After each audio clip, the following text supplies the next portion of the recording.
direction, but I think he was possibly pulled together like in our small group leaders were, what's his wife's name? Oh, Carolyn. Doug's wife's name is Carolyn. Okay. I'm not sure if he was within those leaders at the table that I was at, but I just remember hearing his name associated with Counseling Center. He's been, they're the director for, I'd say, I don't know. Man, I bet it's coming up on 8-9 months. Okay. So, yeah. Is she in Fusion? Does she operate within the Fusion world or no? No. No, okay. Then it's probably something different, I guess.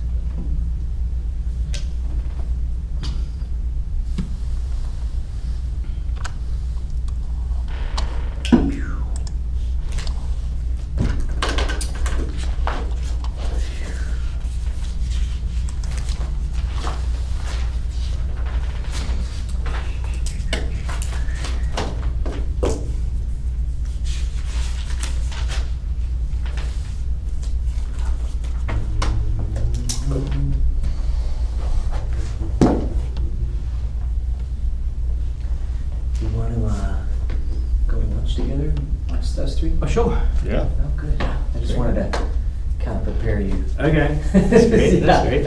Thank you. Yeah. Look at those cookies. Are they, I'm sorry, yes, Yeah. yes. Okay, great. That was my whole reason for saying anything at all about them, was hoping that you would. Hey, Cussy, we checked it. I think we're up to date. I'm looking Okay. on here. Did you make sure people can? Let me see. Did your wife make these cookies? Oh, my friends, actually. Okay, all right. Some good friends. Say, this is module 3, right?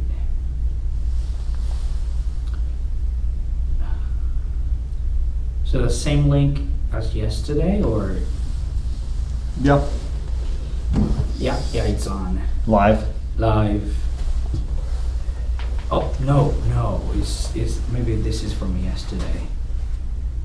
Right, this is yesterday. And Hold on a second here.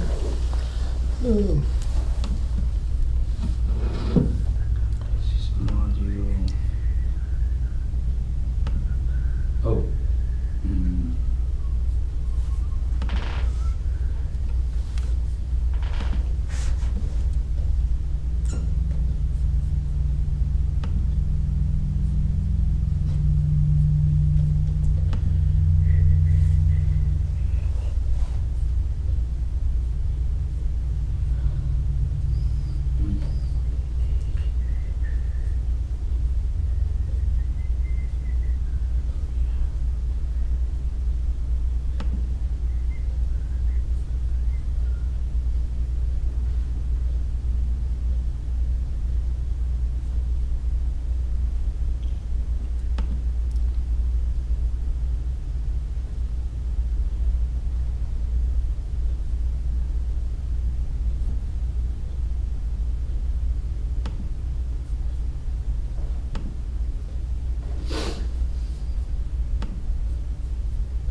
All right, I posted it for Friday. Mhm. That should.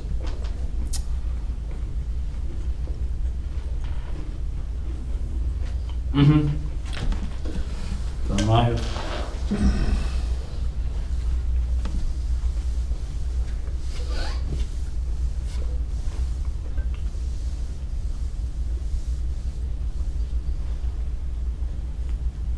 Kevin, you want to open us up in prayer?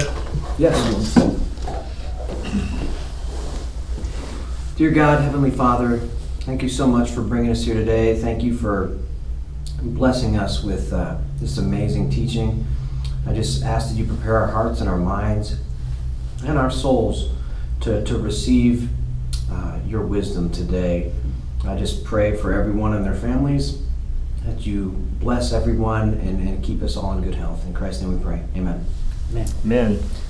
So, Devin, I know you didn't have a chance to see the videos and like it's at your own time, but Kosei, you mentioned just kind of, I think it's good for everyone, people watching online. Give me a feel for what was overwhelming, what stood out, what you found beneficial, just in your own words from, Well, it was overwhelming. Overwhelming. Somehow. Okay. Yeah, two video hit me. Like one is like I said, 6 multiple personalities. Mm-hmm. I just can't believe that. It's very, very, how do I say, overwhelming. Yes. And the second one is Howie. I know him from America's Got Talent. Yes.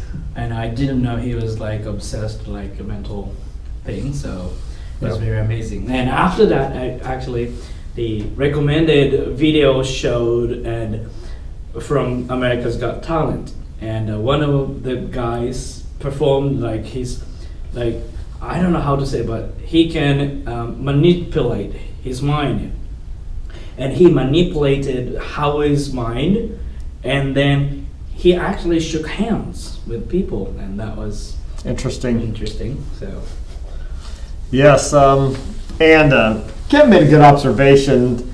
I think that's true. Are these zebras or are these horses? And yeah, we try to pick videos that are going to be interesting. You know, it could be a pretty boring example of a counseling session of 45 minutes, and someone, well, I'm feeling a little sad. Why? I mean, you're not going to watch that. So, but it, you know, at least it does expose you to the different things that pop up. So, found that was interesting. So in the spirit of wellness for all of us still, I guess my question would be, you know, when you look at, and this will be an assignment later as we go through them, as you look through the different things we're studying, is there anything you would say or any area where you would go, this I think is an area that I've struggled with, and maybe to the point where it would even warrant you know, a diagnosis from the DSM. Is there any area where, you don't have to share something real personal, but you would think, yeah, this is kind of me?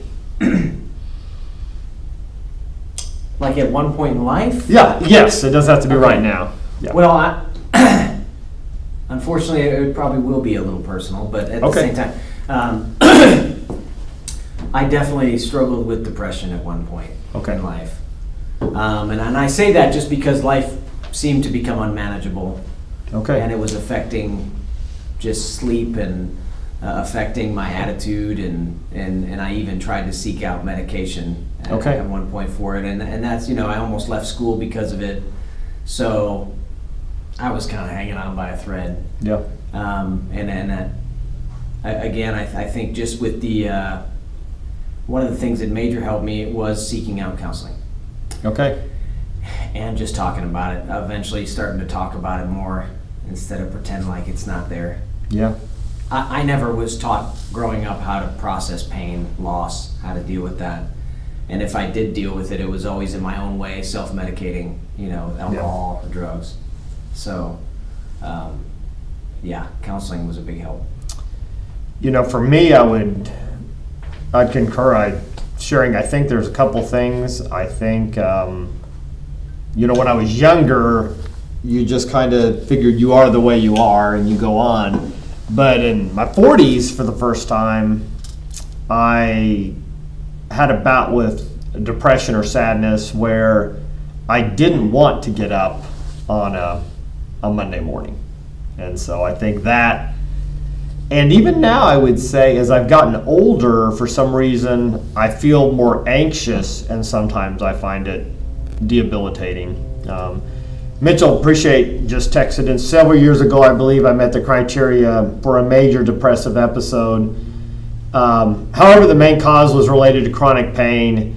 So and this is a great example. Appreciate you sharing that with us. There's a great example of comorbidity with two things coming in. So the pain could have led to the depression, and absolutely. And that kind of gets into what we were talking about yesterday, and the situation where it's physical and psychosocial and spiritual. And so that's good. Thank you. I would look at, like I said, I feel more anxious than I used to. And then sometimes I wonder if I could have been diagnosed with adult ADHD. And I don't know, I can't figure that out sometimes. As I get older, my mind I think maybe it's overloaded and I just don't have as good of boundaries. But anyway, so, I think the reason I ask you to share that is if you're going to be a counselor, these are cliches, they won't go where we haven't gone. These are cliches, but I believe in them. Leaders go first. And you got to be careful here. You're not in there to share all about you. So why do you share? You share enough so they're safe. Okay, transparent with that. So anyway, thank you for sharing that. So as we go through this, because part of the assignment is looking at that, I think I want to say this again at the beginning.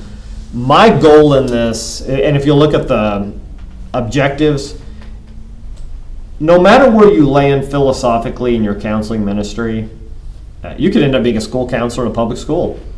You could end up in private practice. You could end up being a counselor in a church. You could just do this for a skill set. You're going to be a pastor, and these skills will help you, people skills, working with people.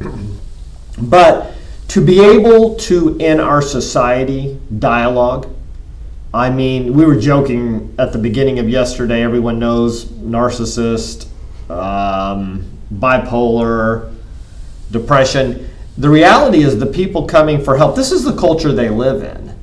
And we can fight against it, we can say it's not helpful, but before you get to that point, can you at least dialogue?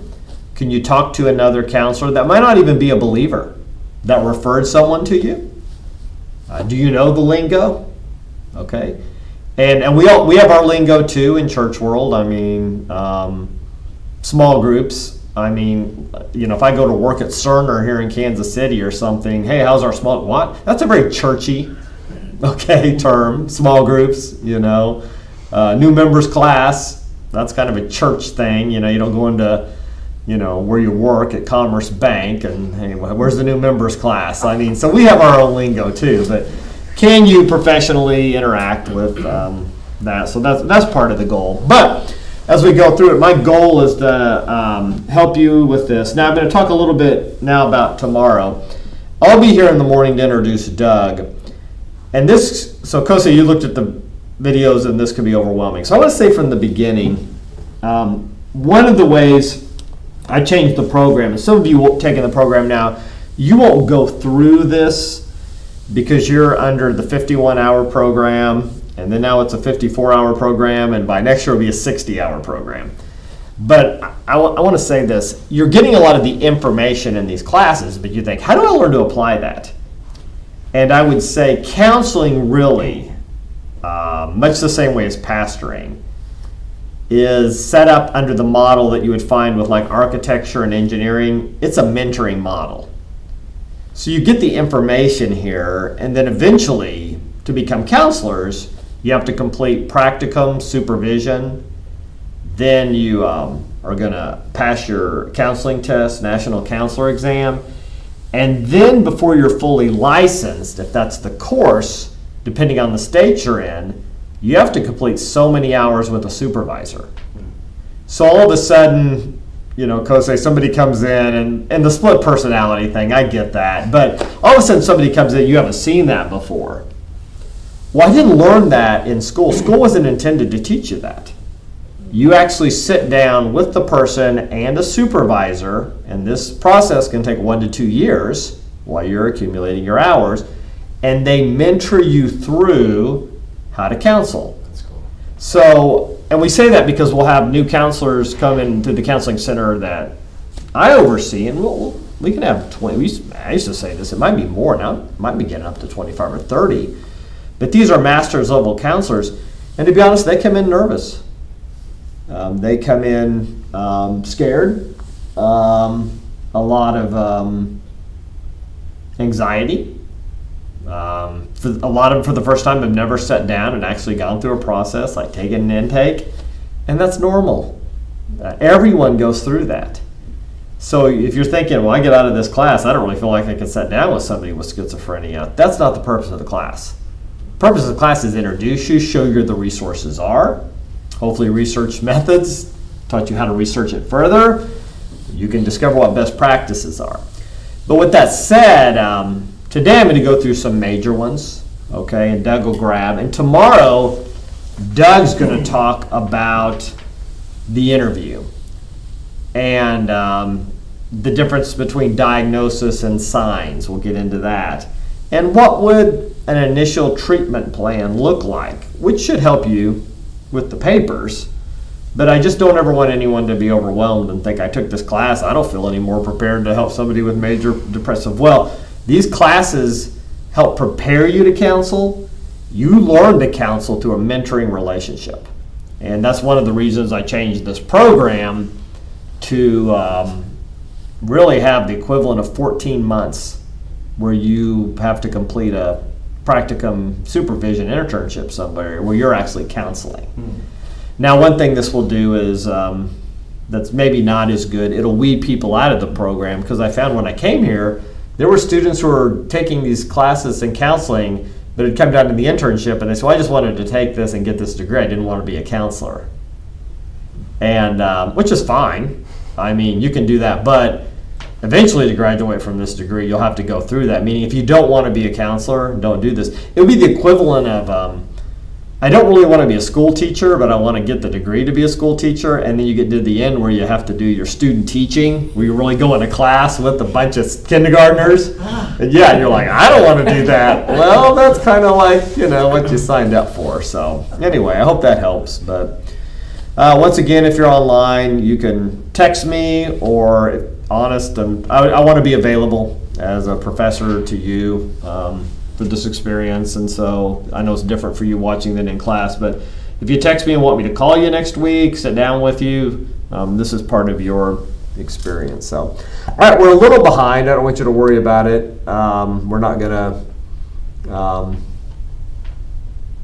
we're not gonna get behind today and get out late or anything like that. But I just wanted to kind of not skip this section. So, if you're looking on the modules, we're still on yesterday, but we'll get caught up here pretty quick. So anyway, hold on. I'll make sure in the right spot here.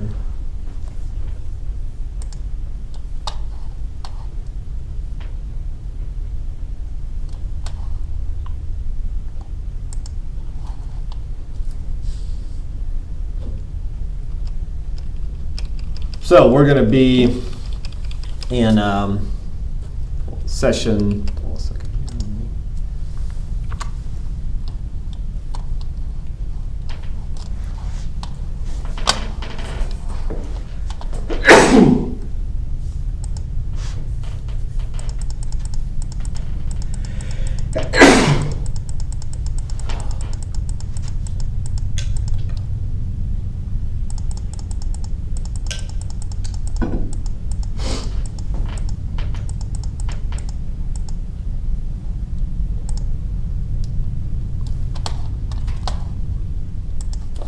So, section 6, sin and psychopathology. So, moving through this, here's some definitions that'll help, or we're just going to sound like a bunch of nerds talking about these things. Okay, so, and a lot of these are intuitive, but we'll talk about maladaptive, and these are the books. I mean, you can Google these, it's not complicated.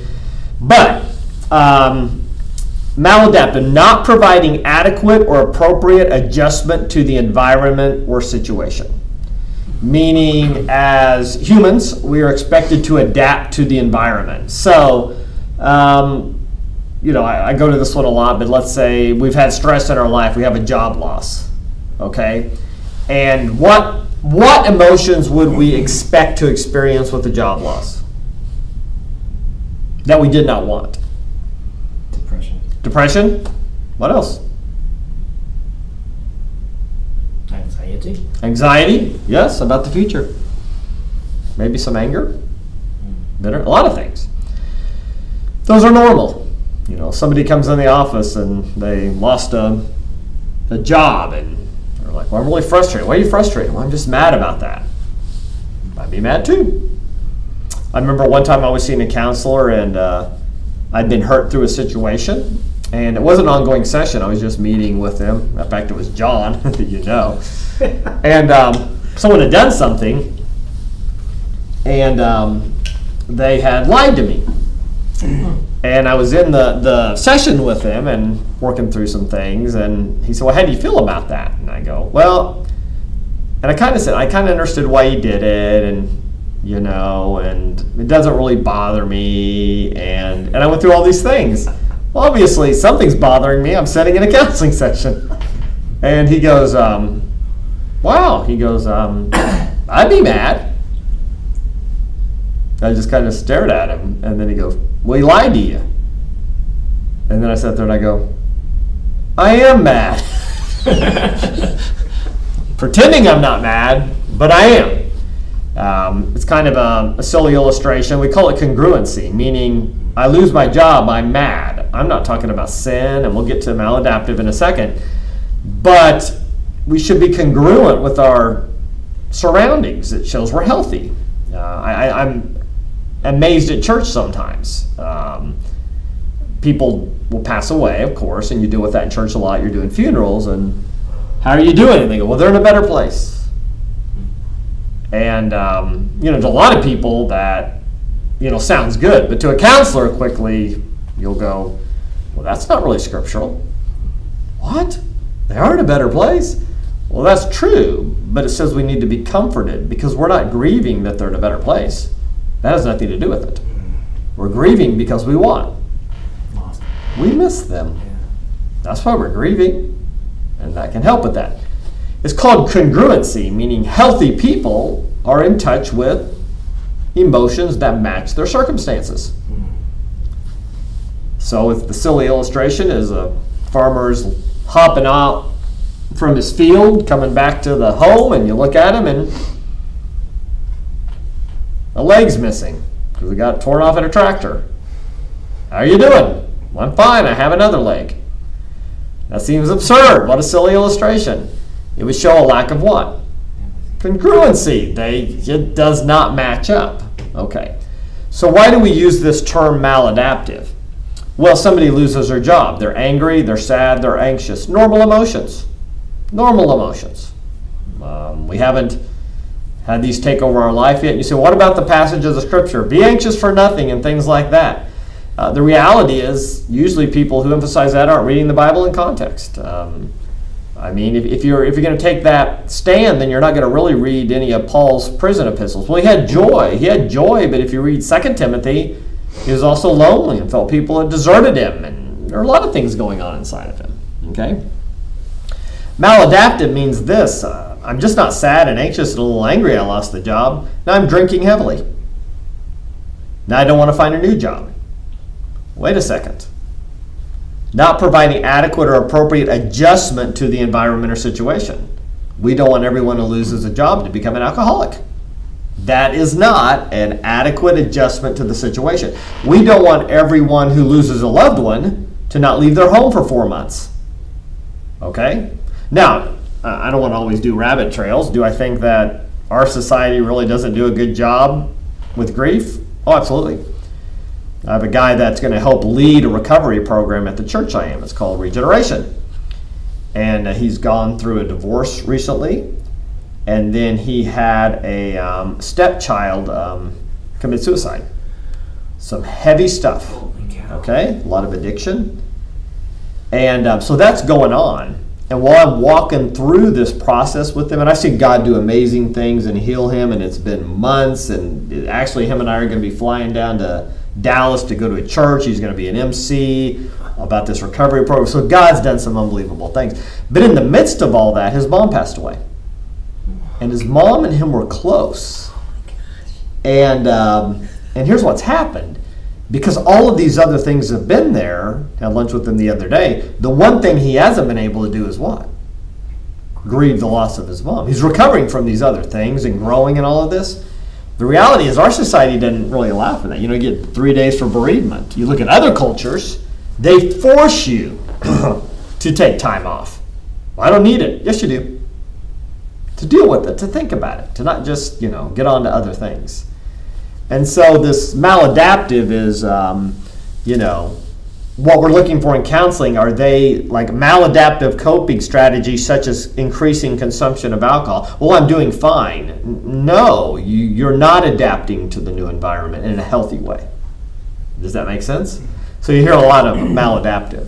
Pathology, the science of the causes and effects of diseases, especially the branch of medicine that deals with the laboratory examination and sample of body tissue for diagnostic or forensic purposes.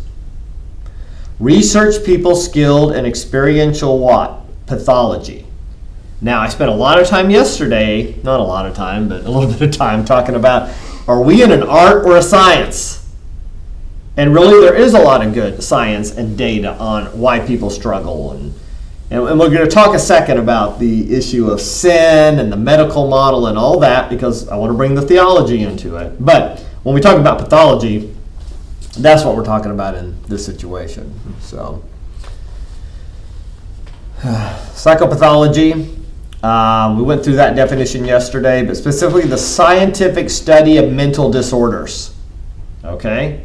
And this is the DSM-5 is the, always hold it up here, Manual of Mental Disorders. Okay? So, features of people's mental health considered collectively. So, ageism, family discord, and psychopathology all play their part in abuse. Okay? That's the study, the ology, the logos of the word, the study of mental disorders. Mental or behavioral disorders. She showed evidence of genuine psychopathology. Okay?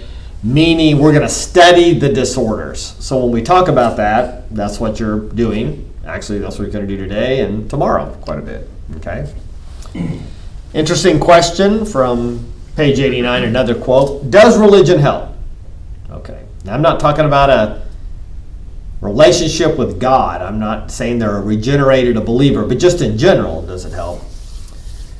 I found this. Fellowship with like-minded congregants embeds one in formal or informal social networks that facilitate receipt of tangible and emotional support. Private or group prayer worship may produce celebratory emotions, gratitude, humility, grace, forgiveness, love, with preventive or therapeutic benefit. Okay, this brings back to yesterday, you talked about prevention. Meaning this, does the way God designed us, and if we live that in a healthy way, is it preventive? Absolutely.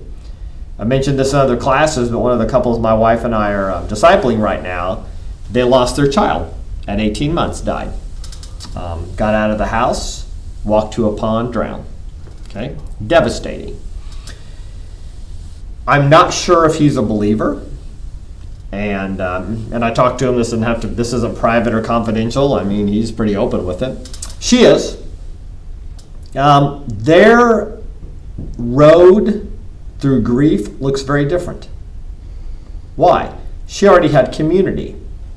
She already had community built around faith, built around hope, built around support, bearing burdens, real friendships. He has not plugged into community, and I think it's because I'm not sure he's a believer, okay? He feels very isolated. And I want to be very clear, she's still struggling too. She's overwhelmed. The grief, the anger, this is going to be a long road, and they'll never get past this. This will be a part of who they are the rest of their life, this loss, this grief. But they're in two different places. And I think largely because this thing we call church, the ecclesia, the body of Christ, we need it. We need it. Now, granted, does every group of people meeting on a Sunday morning constitute what God intended for the church to be? Hardly. You know, if our congregations, our gatherings, our ecclesias are just come here the equivalent of a TED Talk for some self-help, and they don't really involve what Hebrews talks about, encouraging each other in love, speaking the truth in love from Ephesians. If that does not happening, if we're not creating those relationships, I'm not sure what we're doing really resembles New Testament Christianity. Okay. But if we are, yes, I think it is preventive and therapeutic. Okay? And so science shows that, and these are actually not necessarily Christian authors that are coming up with these findings. Okay? I think that's how God designed this. So, when we get to religion and psychopathology, religion is often portrayed as a phenomenon that has shaped human understanding of mental illness, but often in negative ways. So, and I'm often open for disagreement, but this is going to come from page 90. So tell me, in what ways do you think that statement might be true? And give me some ways, and I invite from online too, that you think, I'm going to push back on that. I think, actually, I think the church is trying to do a good job, and they're just pointing out the flaws in a humanistic system. All right? But religion is portrayed that has helped humans shape understanding of mental illness, but often in negative ways. So give me some ways you feel religion, and let's be specific, Christianity has helped. In some ways, the way we practice Christianity has not helped.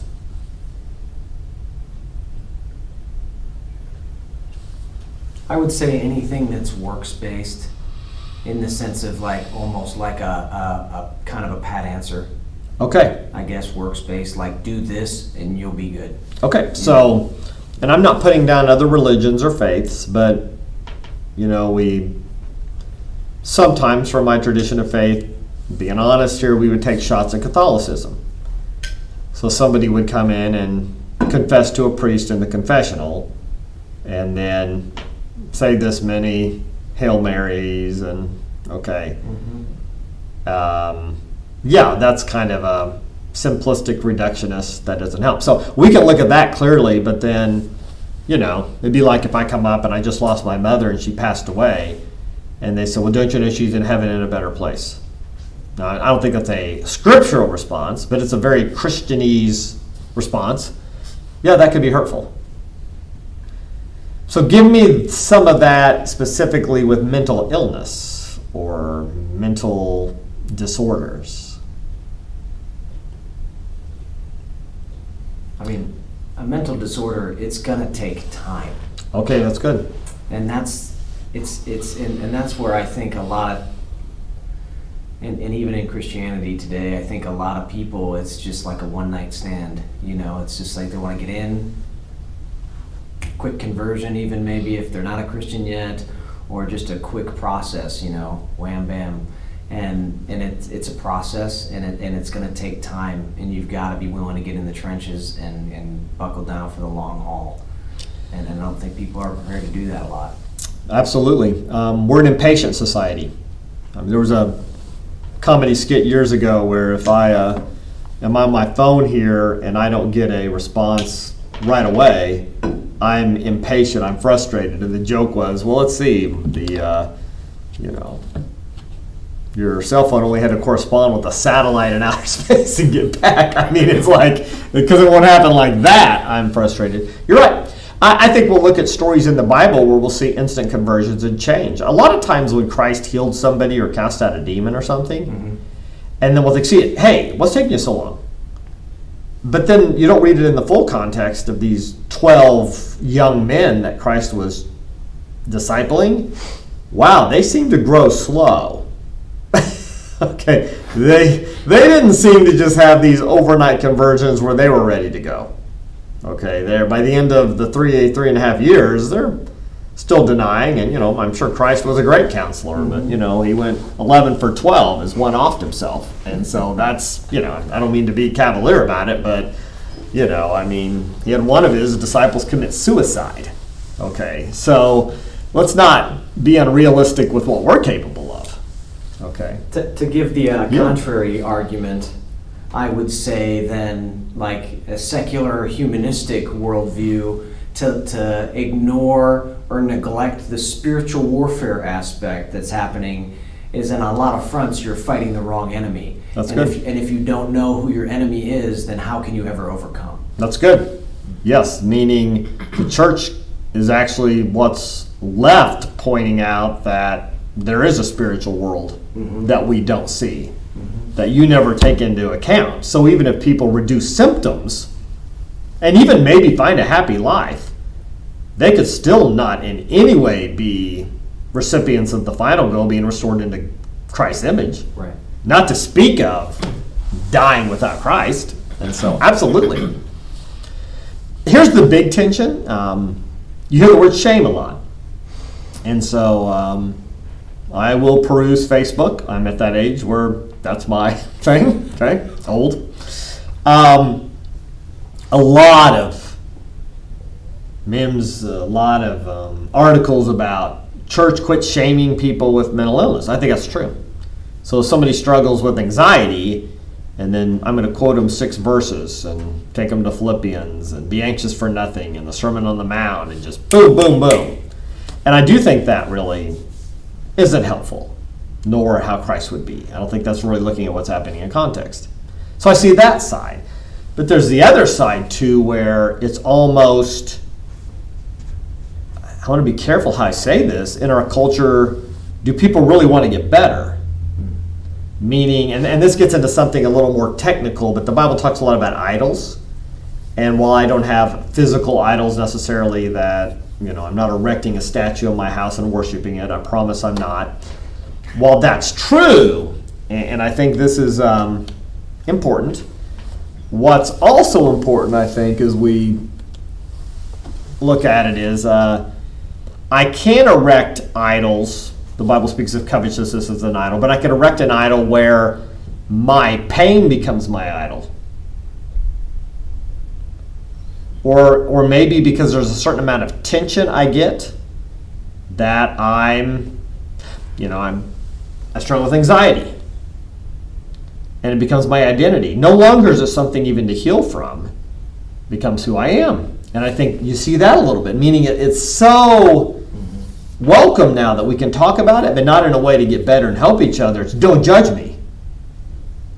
I remember when the personality assessments became very popular, and I had a pastor once in my life, loved him, really influential, but he was an introvert. But he gave introverts a bad name because he was always using the fact he was an introvert to excuse the fact that he wasn't friendly and self-absorbed. Now, those are not the same thing. If you look at the definition of introvert, it's not going to say unfriendly, self-absorbed. Okay? But you would see them using these labels as excuses. I think this is Alicia. This is good. This is really good. I think the scripture is incredibly valuable for helping people, but I think we as Christians can miss the actual emotions and reality of what is happening in scripture. As has been said, we can rush through trying to bring a churchy fix, but it becomes less relational and more of a let me help you fix that. And I think that is so true. She's so smart. She is smart. That was good. Consensus of the class. You were smart. I think that's true. I think, I grew up in church my whole life. I just did. I'm that church kid. I heard the book of Job taught a lot in junior high school, and there's really this epic warfare, good and evil, God, Satan, and a lot. But the only chapters I really heard taught were Job chapter 1 and 2, and then the end when God shows up, tornado, and Job, who are you? It's kind of like that. And Job repents. Well, if you read the book, Job just says, I didn't bring anything into this world. I didn't bring anything out. Blessed what? Be the name of the world, wife, the name of the Lord, wife, be quiet. Well, yeah, I've cherry-picked some verses, so I can quickly give someone that, but I am missing all the emotion Job feels, because the meat of the book is those really 38, 37 chapters in between in this dialogue with people and people giving really bad counsel. And I think that's true. I used to quickly, like I shared before, the expectations yesterday with Peter. I was a good pastor to students. I feel like I was, but I could do the shame sermon on you can't even take your Bible to school to a middle school student and Peter denied Christ, and well, I'm not really painting the picture, and I'm not excusing Peter, but I think that story is not a picture of look how bad Peter is. I think that shows us what it looks like when our expectations are not met, how scared he was. And really, let's just, look at how the story ends. It's an entire story and how forgiving Christ is. And Peter, do you love me? And 3 times. And, whether you think it's the significance of 3 times or changing from phileo to agape, I don't know which it is. But regardless, Christ is restoring him. And I think it's a beautiful story of patience with people and giving them a new focus for life and a new vision, and not, I don't know if the purpose of the story is to shame. When we're reading the story of the disciples falling asleep, it's like, look how weak they were. They were weak, like us. But look how giving and forgiving and kind and gentle Christ is. So yes, I do think we miss the emotions in the stories. I also think that we want to fix people is true instead of, we don't fix people. We sit with people in their pain and guide them and help them. That's what we do. And I think that's good. So anyway, some thoughts on that. So sin and mental illness. Let's jump into it. The church has contributed to the bifurcation between sin and mental illness. So what are we talking about here? Menninger, 1973, Carl, talks about this in the book, and he wrote, Whatever Happened to Sin? Okay, and if you remember that, his idea of that, I think it's really a good point. Meaning, there's 2 extremes, I feel. One is we just don't call anything sin anymore. So, and almost to the point where somebody could commit heinous acts, okay? Really horrible things, and well, they have an issue. They killed people, I have a sexual addiction. That's fornication, okay? And I'm not being judgmental here. I'm just saying we have a way of making everything so there's no idea of missing the mark from God and holiness, and I get that, okay? Freud is the one who really gets the credit with changing how we view all of these things, okay? But there's this kind of 2 paths you can take with sin, okay? So just to begin here, I'll throw it out here. Is it a sickness or a crime? Now, it doesn't have to be this false dichotomy where you have to pick one or the other. What do you think? Because this is the big question, okay? Sickness or crime? When you think of crime in the context of sin, where are you going to go? Murder. Okay, but think theologically. Idolatry. Okay. No, that wouldn't be a crime, sorry. Where do you have the idea of a crime committed and forgiven theologically in Scripture?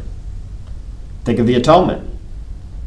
Think of the book of Romans, justification. Mm-hmm. We've sinned against God, warranting God's wrath. Christ has died in our place, substitution atonement, and righteousness has been imputed to us. Okay? It's a very forensic, it's called forensic justification. We're totally depraved, and it's true. That's true. What else is sin kind of communicated as, or in what way in Scripture, that's not as much the forensic?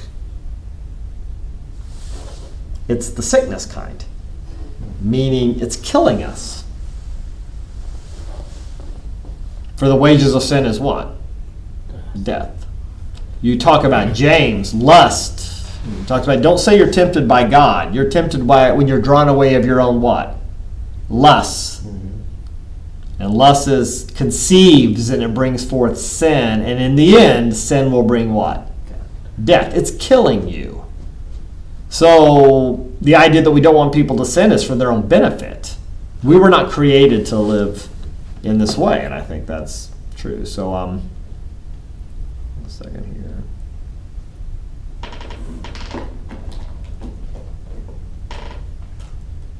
Oh, this is good.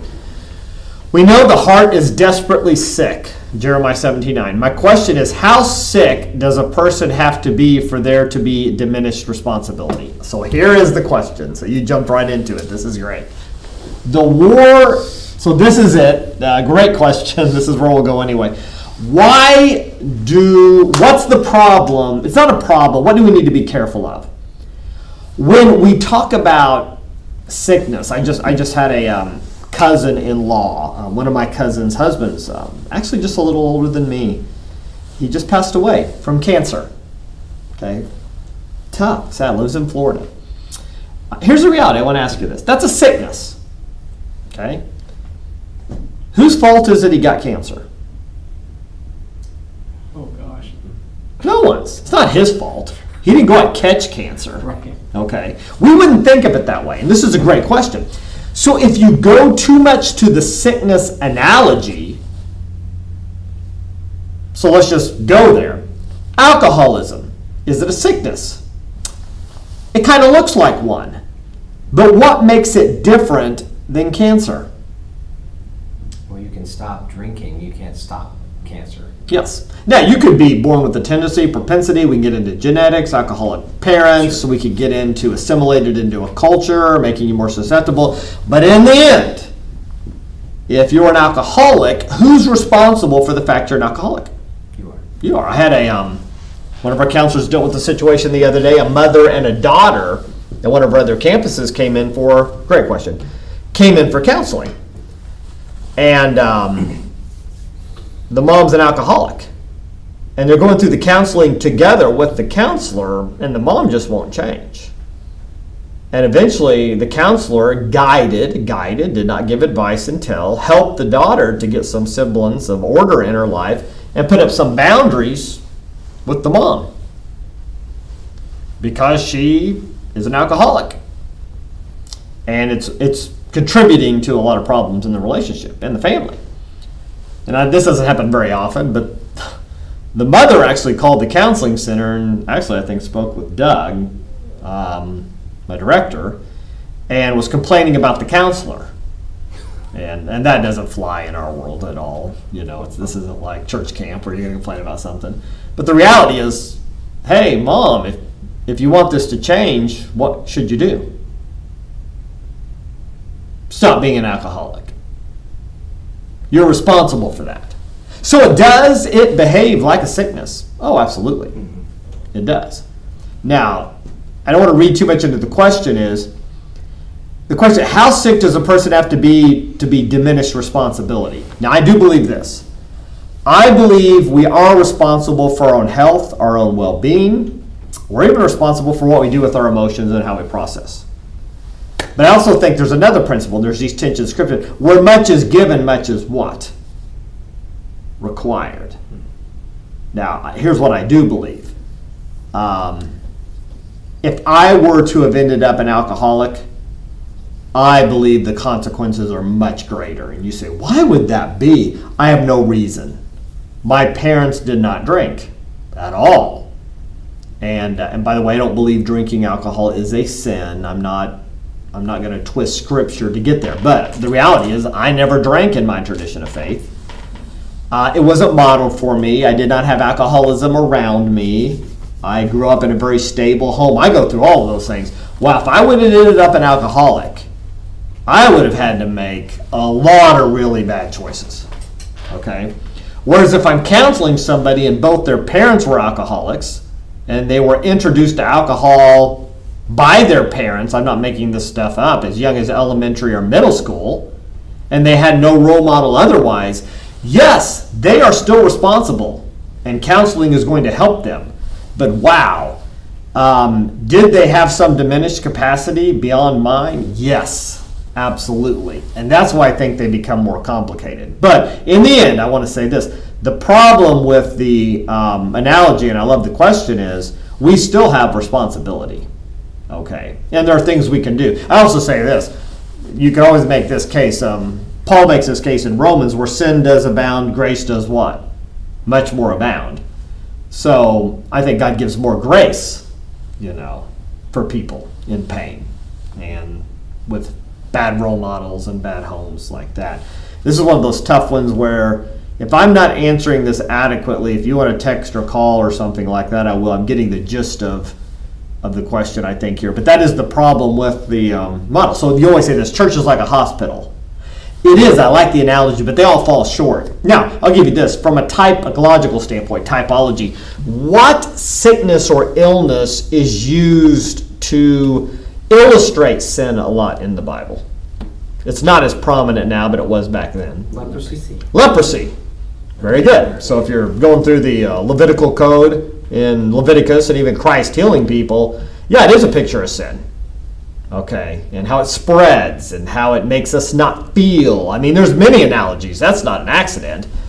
But at the same time, it eventually falls short. So, yes, I do believe we treat sin as an illness, but we're careful not to let that diminish personal responsibility. Okay, so here's the sad thing. The reality is, if you had cancer, my cousin who just passed away, he fought it as much as he could. Okay, and we're talking treatment, holistic treatment. I think it was chemo, maybe chemo and radiation. He fought it as much as he could, but eventually it was going to kill him. I do think the illustration falls short in the sense that, like with depression, I believe we can have a tendency towards melancholy, we can have a tendency for predispositions, but I believe with the Holy Spirit and responsibility in us enacting wisdom into our life, that we can really recover and recoup and live a healthy, joyful life. I do believe it is possible for anyone to have the fruit of the Spirit in their life. Now, I will say this, we can't have multiple, the family that I'm talking about who lost their child, will they always have some sadness? You bet. I won't even get into the things they can hear at church. Have you got over that yet? Have you moved past it? Or are you still... way. Now, there's complicated grief. You can stay in it too much. But the reality is, there'll never be a day where they're probably not reminded they lost their son ever. That's just not reality. So they will carry some sadness with them, and that's okay. They will grieve. But at the same time, they will still have joy. Okay, so anyway, but sickness or crime, this is where this kind of takes off there. So anyway. So why do Christian counselors avoid the sin word? A lot do. I'm not saying we should. Why do we avoid it? I mean, I would say one of the reasons would be if you're not having like a Christian in front of you. Okay. That would just alienate them right away. Yeah, it's a very religious word. Yeah. Yes. That would be the one reason I would do it. It's not specific enough, maybe. I mean, it could be too general. Too general? That's good. Why would Christian counselors at times avoid it? Or the judgment. Okay, and I think, so there's where kind of going for it. The judgment, meaning this, like I said, a lot of churches, God's good, you're bad, do better. Okay? I mean, to me, that's kind of the outline of a lot of sermons. Wow, that's a really reductionist view of Scripture. So I'll take I got to be careful here. I do not ascribe to the tenets of Calvinism understood by Dort, and I don't know if that's even doing justice to Calvin. So people say, well, how many points of Calvinist are you? And someone's like 1, 2, or 3, and they expect something, and I usually say 0. And they look at it and I go, because usually in that model, I don't feel like any of them are strong enough. Meaning, yes, I do believe we're totally depraved without Christ.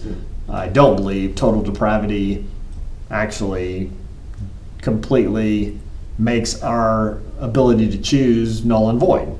Because of common grace? Or, yeah, absolutely. I know you're big on common grace. So, but here's what I want to say with that. In that high reformed thought, it's a very reductionist view. God's good, you're bad, do better, and do better is make a different choice. And then, well, I can't make the choice. Well, sure you can. You have God's Spirit. And that's the end of it. And it's almost like you're just yanking these verses out of the books and the emotions and everything else. So anyway, but by the way, if you're watching this and you're here and you love Calvinism, then we will love each other and continue on. But I'm just using it as an illustration. Okay, so, but I look at it and I'm thinking, okay, how are we really helping people? The reason we don't use the sin word is I don't think the sin word necessarily conveys judgmentalism. I think we attach that to it and go after it. Well, the reason you haven't got over your anxiety problem is a sin issue.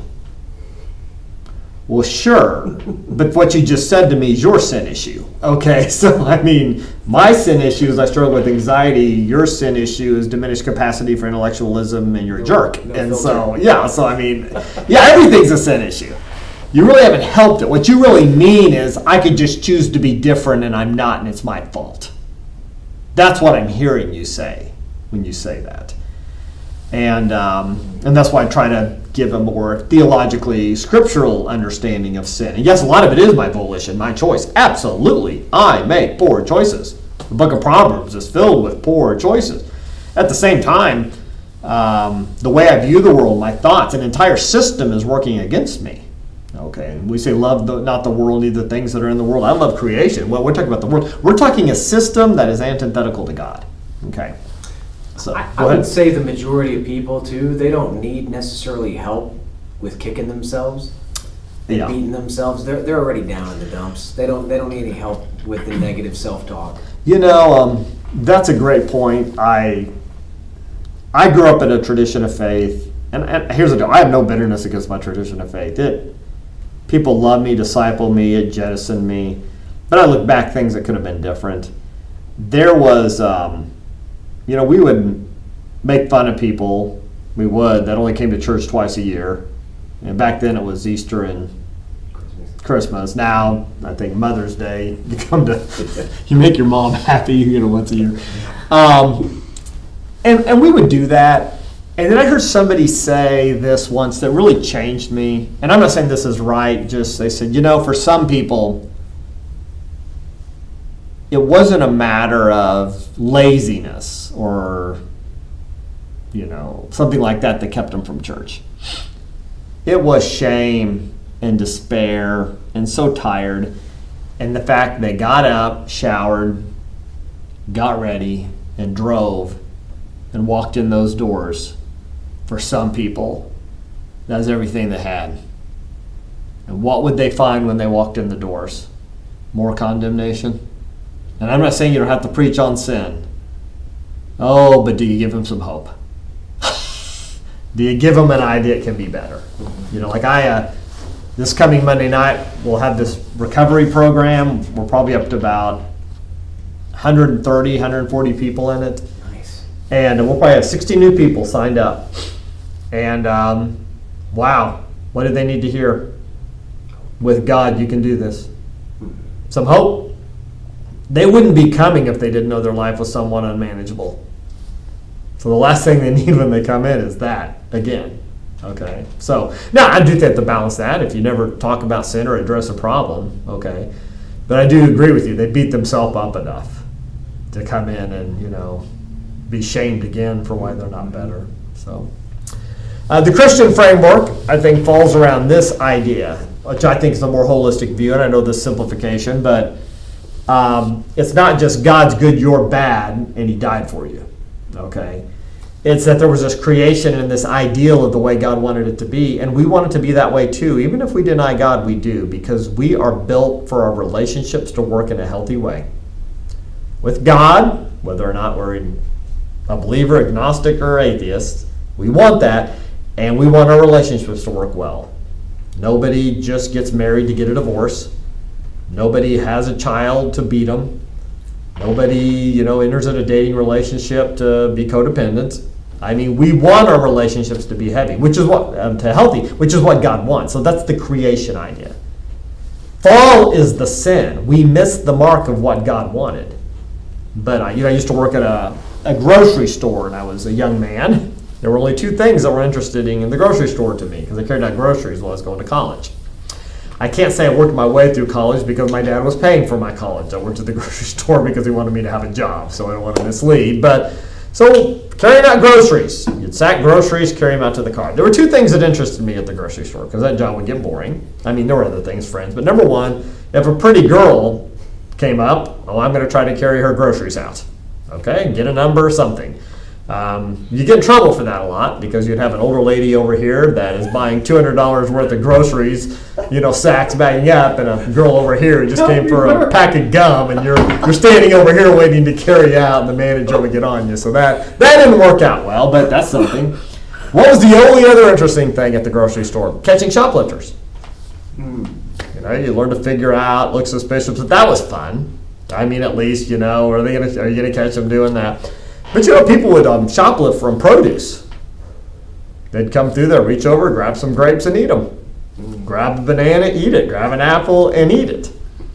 And but when you're young, you've heard the story about the Garden of Eden, and you think, okay, if I catch you with a grape, am I really going to stop you for that? What's the worst thing that can happen to you? I mean, it was $100 back then before it was a felony and not a misdemeanor.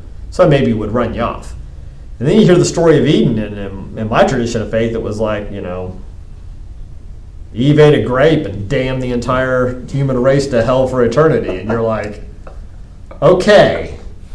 And then if you questioned it, it was, you just don't understand God's holiness. Yes, that is true. But the Bible's filled with a deeper explanation, and it's simply this. It's not about eating grapes. It's about us being selfish people, and God created a world that would love and treat each other well, and in the end, we would end up killing each other, hating each other, neglecting each other, raping each other, abusing each other, and it's horrible. And God died to fix that. And the things in our life that we seem as simple, the reason He does not tolerate them in His holiness is because in the end, it leads to this, meaning I'm just having a little problem with depression, but your little problem with depression leads you to a place where you do not pour into your children, and you do not value your spouse, and you do not do a good job, and relationships fall apart, and relationships get broke, and people get hurt, and that wasn't what God wanted. Does that make sense? So I feel like the fall, you see it in a greater context. When you're counseling, dealing with these things, it's like we've missed the mark. We want our clients to be in healthy relationships with God and each other, which is what they want too. Even if they're rejecting God, denying their own sin, they don't like the consequences of sin. People can say, I don't want to go to church and I don't want to hear about sin, but that same person, unless they're a sociopath, doesn't want a 14-year-old to take an automatic weapon into a school and kill his classmates. Or somebody to knock out the window at a hotel and start taking sniper shots at a crowd in Vegas. Okay, I mean, there's something about us that knows we don't want to see Jews put in gas chambers and killed to the tune of millions in a Holocaust. I mean, there's something in us that knows we don't want that. So that's the fall. What's redemption? It's not about we all get to go to a happy place when we die. Okay? God wants to redeem everything. That's what He's wanting to do. Redeem creation. That's what Romans 8 is about. And His death and resurrection is the goal and the way that He will accomplish that. And eventually glorification back to the original state. Okay? So that gives you a more holistic view of the sin. So the better question is this, and I like this. In what ways does sin affect mental health and well-being? I think it's a really good question. Okay? So rather than is it a sickness or a crime, just ask this. In what ways has this sin affect mental health and my well-being? Sin has made me depressed. Sin has led to me being anxious. Sin has led to these relationships breaking down. Let's deal with it then. Let's deal with it. Okay? Because God wants you to be that in that situation. So, and here's the big reason we don't want to use the word a lot, but avoiding the legalistic bully. Okay? I love this from Menninger. A Christian understanding of sin is far more than an awareness of personal responsibility. But it is certainly not less than that awareness. Love that quote. Okay? It's not less than responsibility. I mean, I'm not learning that my mental disorder is like an illness to be treated that way, in a way not to be responsible. It's at least that. But it's what? So much more. I mean, it's more than just, I'm an alcoholic because I made some poor choices. and I'm responsible. It's at least that.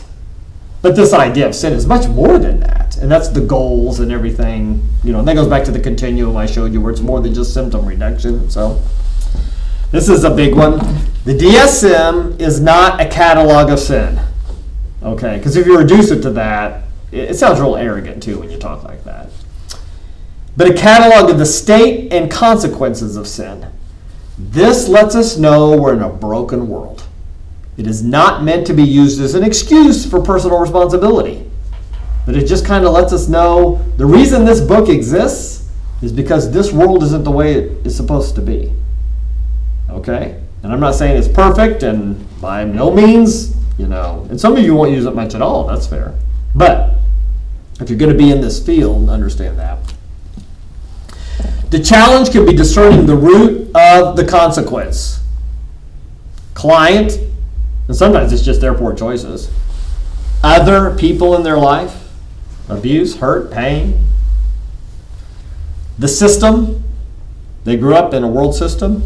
And I do put demonic at the end. We'll talk about spiritual warfare and what that looks like in a practical way with this. So anyway, like I said, if the questions, I'm doing my best there. I really want to, for those who are online, but if I missed it or you have something else, or always disagreement, I love where I'm pushing back. Yes, because here's the deal. Someone say, I really think this hasn't helped. I get it. Okay, I'm not like up here selling it. Okay, so, because I'm really not. This is not just, casual reading, okay. But do I think in a lot of ways it's helpful to organize things, to clinically diagnose? Absolutely, and hope you get a plan for treating people. Absolutely, so anyway. All right, so let's take a 15-minute break, and then we'll be back.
All right, so these next sessions, session 7 and 8, it says break in between them, but we're not going to do that. We're going to go into both of them. This one's just a quick one, but it's important. Theology and classification, we've kind of touched on it a little bit, but I'll just jump into it to kind of show you where we're going. So this is some quotes and some thoughts from what would be considered the biblical counseling movement. This isn't necessarily going to be our movement as far as preparing for licensure and using the DSM-5, but I think there's some real good points here. I really like some of the things. So here we go. The contemporary language of mental illness is one example of reductionism, and the context won't matter here. You get the point here in a second. Compendium for mental illness that our culture recognizes as authoritative is the DSM-5. This manual makes many accurate observations about the manifold problems that afflict people. It's true. For biblical counselors, the DSM paints an inadequate and misleading picture. Okay? It fails to express, recognize, or understand the spiritual aspect of problems that afflict people. Because of that failing, it cannot offer clear help and hope for people diagnosed with its labels. While some of the disorders listed in the DSM are medical in nature, many others are not. Even when the problems in DSM have a physical component, the spiritual and Godward elements of humanity are not addressed by the DSM, which biblical counseling must take into account. Christians must be committed to a way of understanding and speaking about complex problems that is more likely to lead to real and lasting change than that recorded in the various editions of DSM. Okay. Now the reason I put that up there is I do agree with that. Okay, we're trying to learn the whole thing. Fair enough? I think that's good. Where I would ask you to be careful is when you get to the points here, it fails to understand the spiritual aspect of problems that afflict people because it cannot offer clear help and hope for people diagnosed with labels. I agree with that. We just need to be really specific and clear that we don't in some way make that mystical. Okay? And I think a lot of the times we do that when we're talking about spiritual issues with that. I'll get you a great, where is that quote from? I'll put it on there later where I pulled that. It's from the biblical counseling movement. They have kind of this thing on the DSM-5. Thank you. I'll do that. Because we're going to go through the rest of it here. And this is where it can be kind of nebulous what I'm talking about. But I agree with that. But then all of a sudden, what Christianity is reduced to, okay? And a lot of times I think we make spiritual mean things that are not necessarily what God's talking about in Scripture, okay? So, here we go through some of these. In light of these realities, okay, so this is the biblical counseling movement. It endorses the following standards of belief and practice for certified counselors and counseling centers that would care for people diagnosed with the complicated problems identified as mental disorders. Okay? So I'm trying to be fair to this. Biblical counselors must acknowledge that human beings struggle with physical and spiritual problems. Okay? And I think that's healthy. Okay? But what I'm always going to push you to do is really define spiritual. Because if it's just, well, we're separated from God by sin and we need to get saved, that is true. But in counseling, you need to unpack how that's really going to work in someone's life with the problem they have. Okay? Biblical counselors shall encourage the use of physical examinations and testing by physicians for a diagnosis of medical problems, the treatment of these problems, and the relief of symptoms, which might cause, contribute to, or complicate counseling issues. I think that's a great quote. Okay? So oftentimes, do I ask somebody to go see their doctor? Yes. And here's what I would say. I don't live in this false dichotomy of spiritual, physical. Okay? I've lived in this dichotomy of the soul, a human being, and we need to define these terms specifically. And that's why I take you through the story of Elijah. God wants to heal us. So it's not like take some pills and then read some verses to get over your depression. It's not like special revelation over here and common grace is over here just to help you if you break your arm. I believe that is not helpful and too simplistic. That's not what we train our counselors to do. Biblical counselors shall help their counselees respond biblically to physical problems, but deny that spiritual interventions are the only response to problems with the medical element. Okay? They reject any teaching which excludes the importance of the body and the goodness of God, which leads to the blessings of medical care. Now, why do you think that's in there?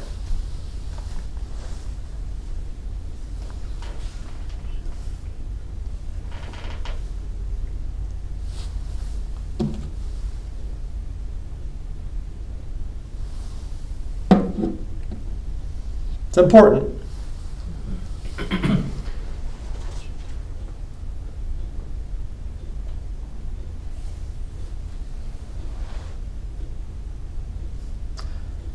Why is it important that we do not I like this quote here. This is Mitchell. We're trying to distinguish a holistic biblical philosophy of health from just faith healing. Okay? If people are sick, they need to go see the what? Doctor. How serious is this?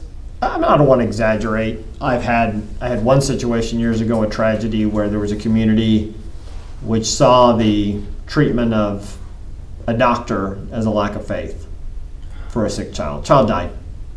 It was a big deal in Kansas City. Okay? We don't live in that world. We do not live in that world. We're not going to be those counselors. If you become that counselor, that is you. That's not because of Calvary or what you were trained. If somebody seriously with paranoid schizophrenia needs the medication to help them, we're going to send them to the doctor and get them the relief of that. We're still going to help them with other things. But we're not going to shame people with that. Now, granted, I can't tell you how many times I've counseled someone, and by the time they get to me, especially older people, they're on so many different medications, they don't know what to do. I don't fix that, but I send them back to their doctor. Hey, let's start over again. Okay, you are not regulated. This is not working for you. We do that all the time.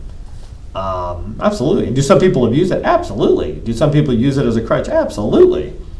But we're not going to reject and create this dichotomy and then deny that. So, biblical counselors reject the notion that medical interventions solve spiritual problems. They embrace the use of medicine for cure and symptom relief, but deny that medical care is sufficient for spiritual problems, which require Christ and His gospel for ultimate relief and lasting change. I like the quote. Just we as counselors need to really unpack how to. Here's what I love about counseling. It takes theology and it makes it into practical theology. What does it mean to be in Christ? How's that really going to help me with my PTSD? That's what you're going to unpack for them. Okay, it's not like they got saved, read their Bible, and joined church, and all of a sudden their PTSD is anyway alleviated. Okay, and I'm not saying God doesn't do miraculous things, but He's going to do that without you. Okay, so that's the case. Biblical counselors should be committed to counseling those with medical problems, but should not attempt to practice medicine without the formal qualifications and licensing to do so. And this is a very conservative view of biblical counseling, but I love this. That's why I'm agreeing with this.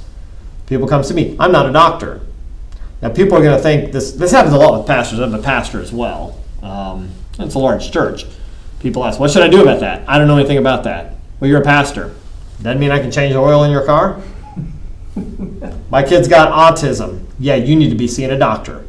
Well, pastor over here at this church said this. Pastor over there at that church is probably not qualified at all to speak into autism.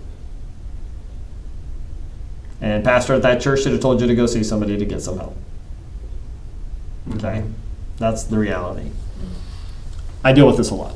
You can tell. I love this. Biblical counselors shall nurture a spirit of humility, understanding that many issues at the nexus of body and soul defy simplicity. I love that. We're not reductionists in this. They recognize that many problems are combinations of physical and spiritual issues. Others are problems which are not easily identified as one, the other, or both. I love that quote too. I think that helps.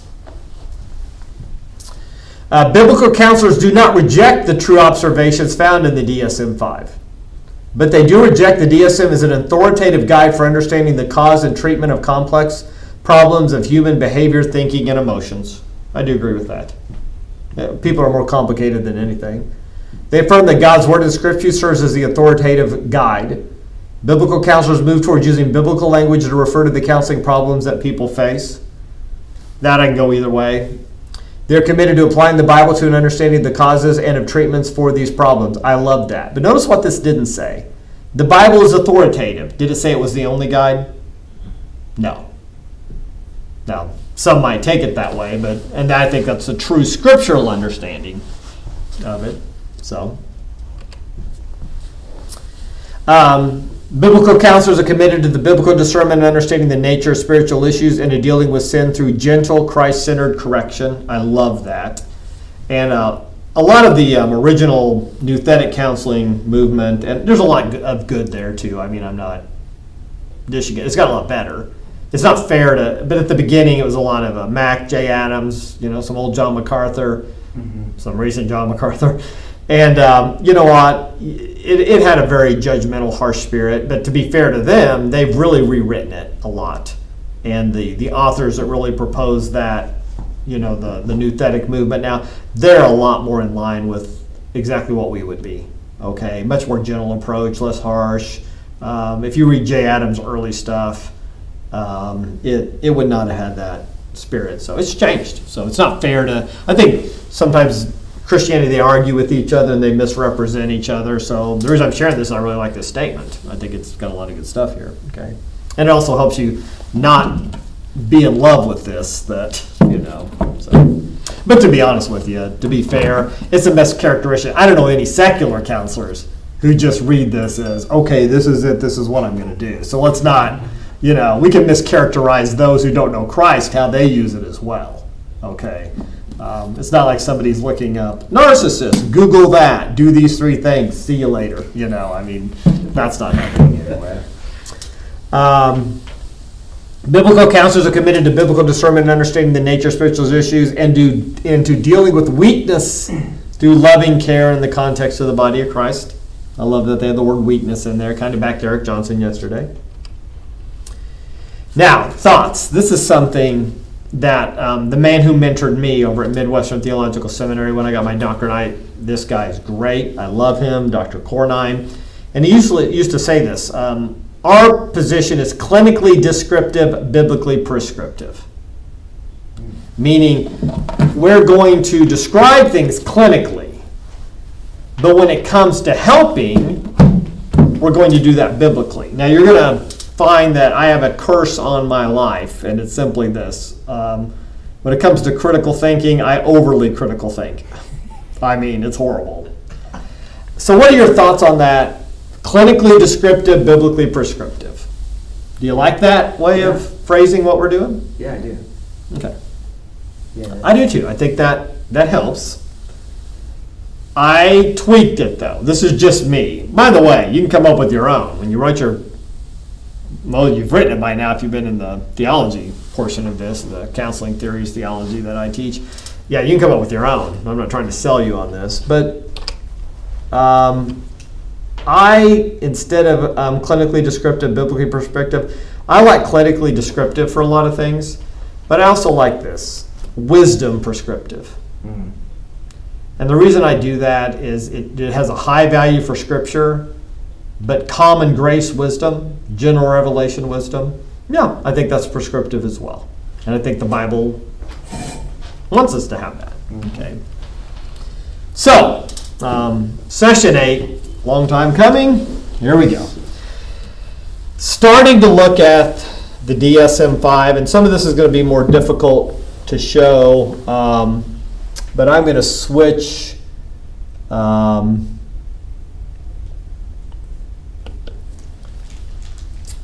off of me for a lot of this now. So I'm just going to be talking. I don't know if that provides as rich a, well, looking at me probably Teach isn't that rich, but I do want to, I guess, get into anxiety. Why do you think I begin with anxiety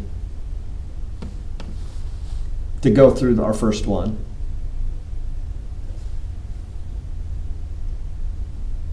Why? It's very common. And I think it would probably keep you from seeking out help, maybe in Other a lot things. of ways. It's both. With other things. So first of all, let's just, I'll switch it real quick here. I'll say this. It is the most common. Yes. Why do people come to counseling? Used to be years ago, it was depression. It is past to anxiety. Students, teenagers, children, adults, seniors. Now, just as a little introduction here, what do you think's changed in our world to make? What do you think it is?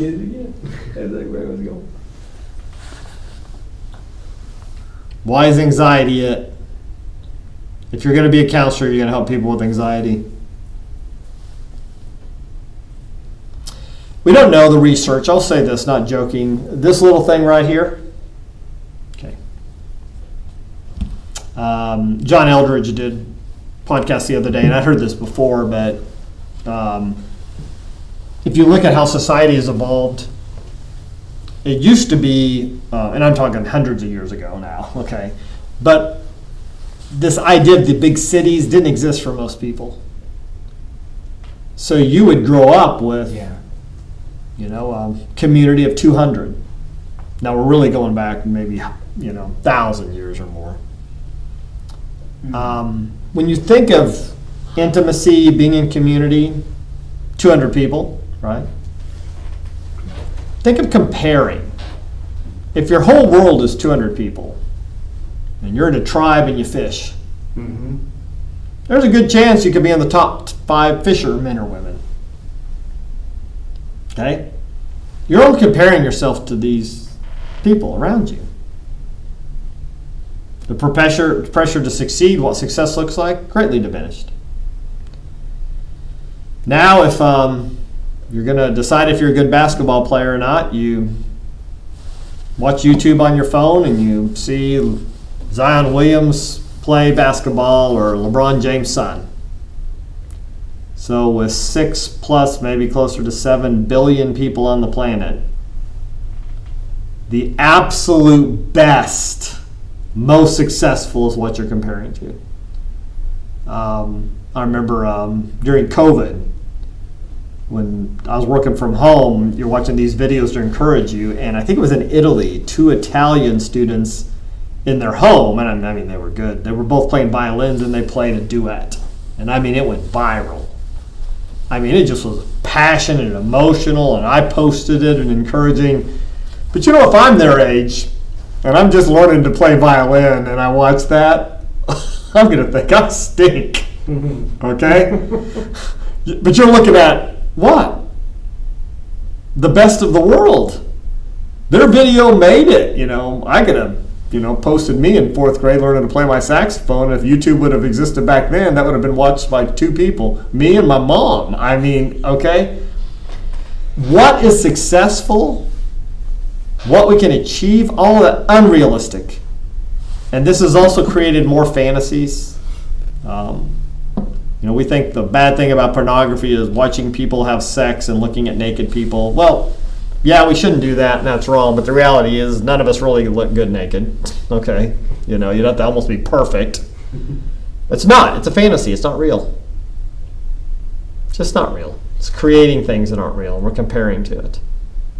I think that's shows it. And I'm just giving you some here. It's just kind of a teaser getting into this. How about the news? So I'm looking here and see I got my app and you can't see it, but wow, man, we got news after news. I got tons of publications. I got everything here. just looking over this.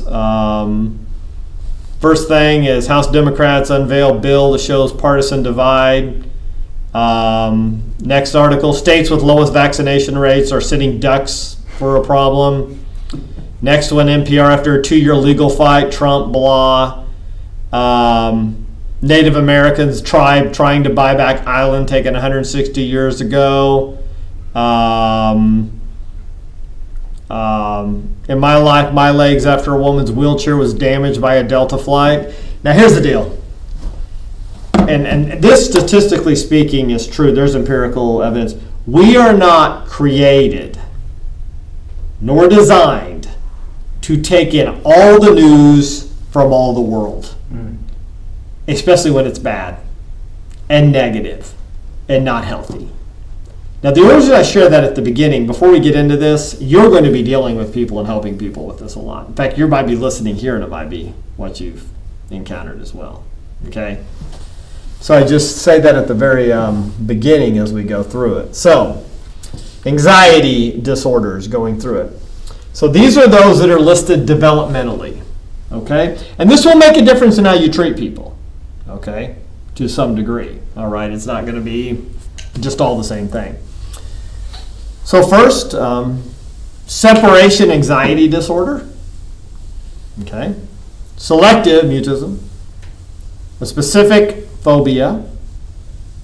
Then there's also social anxiety disorder, a social phobia. Panic disorder, which would also include panic attacks. Panic attack specifier to other DSM-5 disorders. Agoraphobia, that's specific situations, like I drive. I used to have somebody very close to me in my life that would have almost panic attacks on the drive to work. Okay, or different places they would go, or a store would do that. Generalized anxiety disorder, substance medication induced, and then due to other medical condition.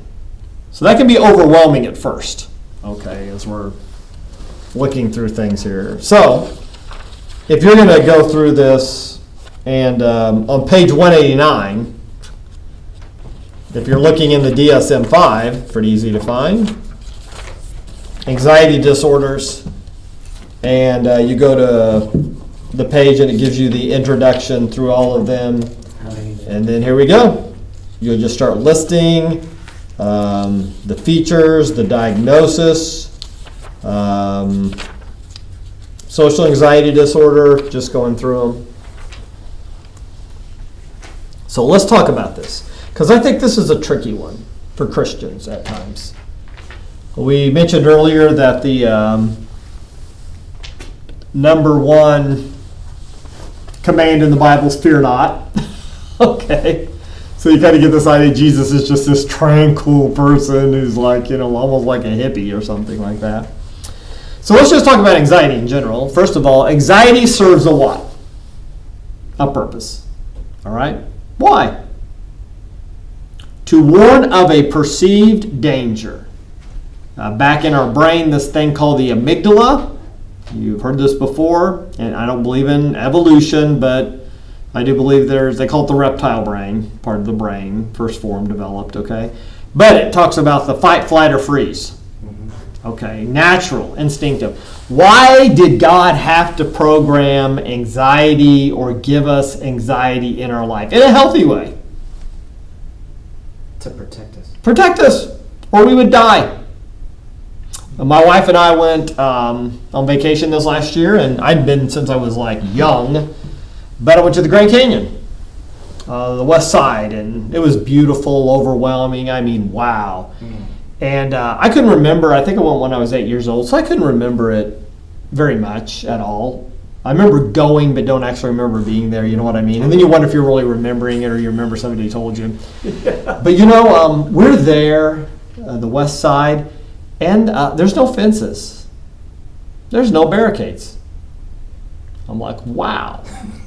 My wife almost was anxious the entire time watching people, young people, children over there, and not close, but, Yeah.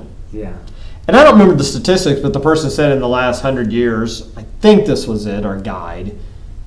Actually, the guy who drove us on the bus over there, we didn't have a guide there, but basically said this, I think like 89 people have fallen to their death over 100 years. Now, that doesn't sound like a ton, to be honest. But 2 years ago, there was a guy literally doing the selfie thing and backing up. And I remember the guy said he was Korean, and off he went, and he fell. And tragedy. But here's the thing.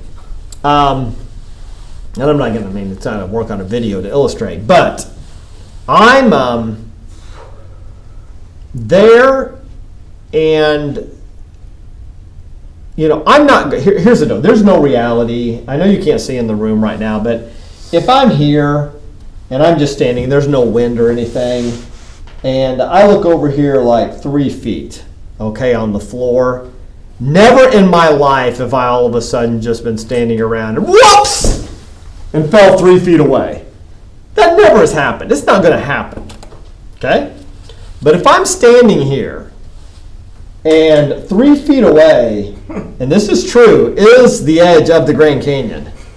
Okay? What do you think is happening to me physiologically? I'm heightened. Yeah. Blood's rushing. Heart's there. I'm attentive. I'm concentrating. Because if I started leaning or moving that way, something in me, fear of what? Yeah. Heights and dying is going to start kicking in. Why? So I'm not just carelessly walking around. Okay? So I look at all those people that go out there, and yes, it's a tragedy that like 80 to 89 people have fallen in, and that's probably going, like I said, we're going 100 years. Okay, and it doesn't happen as often. Why? Because there's something in everyone that says, what? Be what? Careful. Okay? So, anxiety serves a purpose. If I came at you with a knife, are you glad you have anxiety? Or you just standing there thinking, hello, Jeff? No. There's a fight, flight, or freeze. Hopefully you don't freeze. You're trying not to. But fight or flight. If you're bigger than me, take me down. If you're smaller than me, outrun me. But there's something kicking in. So when Jesus is saying, fear not, fear not, fear not, it can't be that. Okay. To be honest with you, he says you should fear certain things. He tells the Pharisees, you should fear going to hell. Okay? So, it's not like fear the Lord. So you got to understand the context of what's going on. Our natural response is to escape or avoid. That's what's programmed into us. We do not want to be around danger. Okay? We're not built to do that. And we shouldn't be. If we were built to be able to accept that, so you think of what about people who are like trained for it? They're trained to go against instincts that are in them.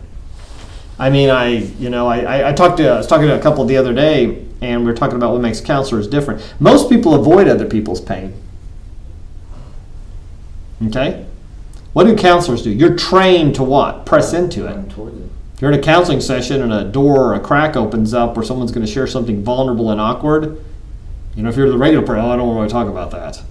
If you're a counselor, it's like, oh, there's a crack, I'm coming in. Let's go deep dive. Mm-hmm. If somebody if you're on a subway and the person next to you just, hello, I'm Jeff, I'm Bob. Nice to meet you. Nice to meet you, Jeff. I was sexually abused as a child. Not appropriate. I don't know you. I don't want to talk about this. Usually. Natural, first reaction. This isn't a socially proper way of talking about that. But if you're in a counseling session, you've been there 6 times, and there's a roadblock, you're not going anywhere, and finally somebody says one week, there's someone to talk to you about. It happened to me when I was a kid. And you're a counselor, you're what? Let's go. Right? You think about if you're at a restaurant. If I heard shots fired at a restaurant, you know what my instinct would be? Leave. Hide. Why? I've never been in the military. I've never been in law enforcement. I've never been trained to overtake that. I would be the fleer.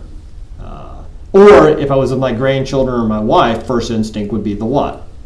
Protector. Cover them up or something.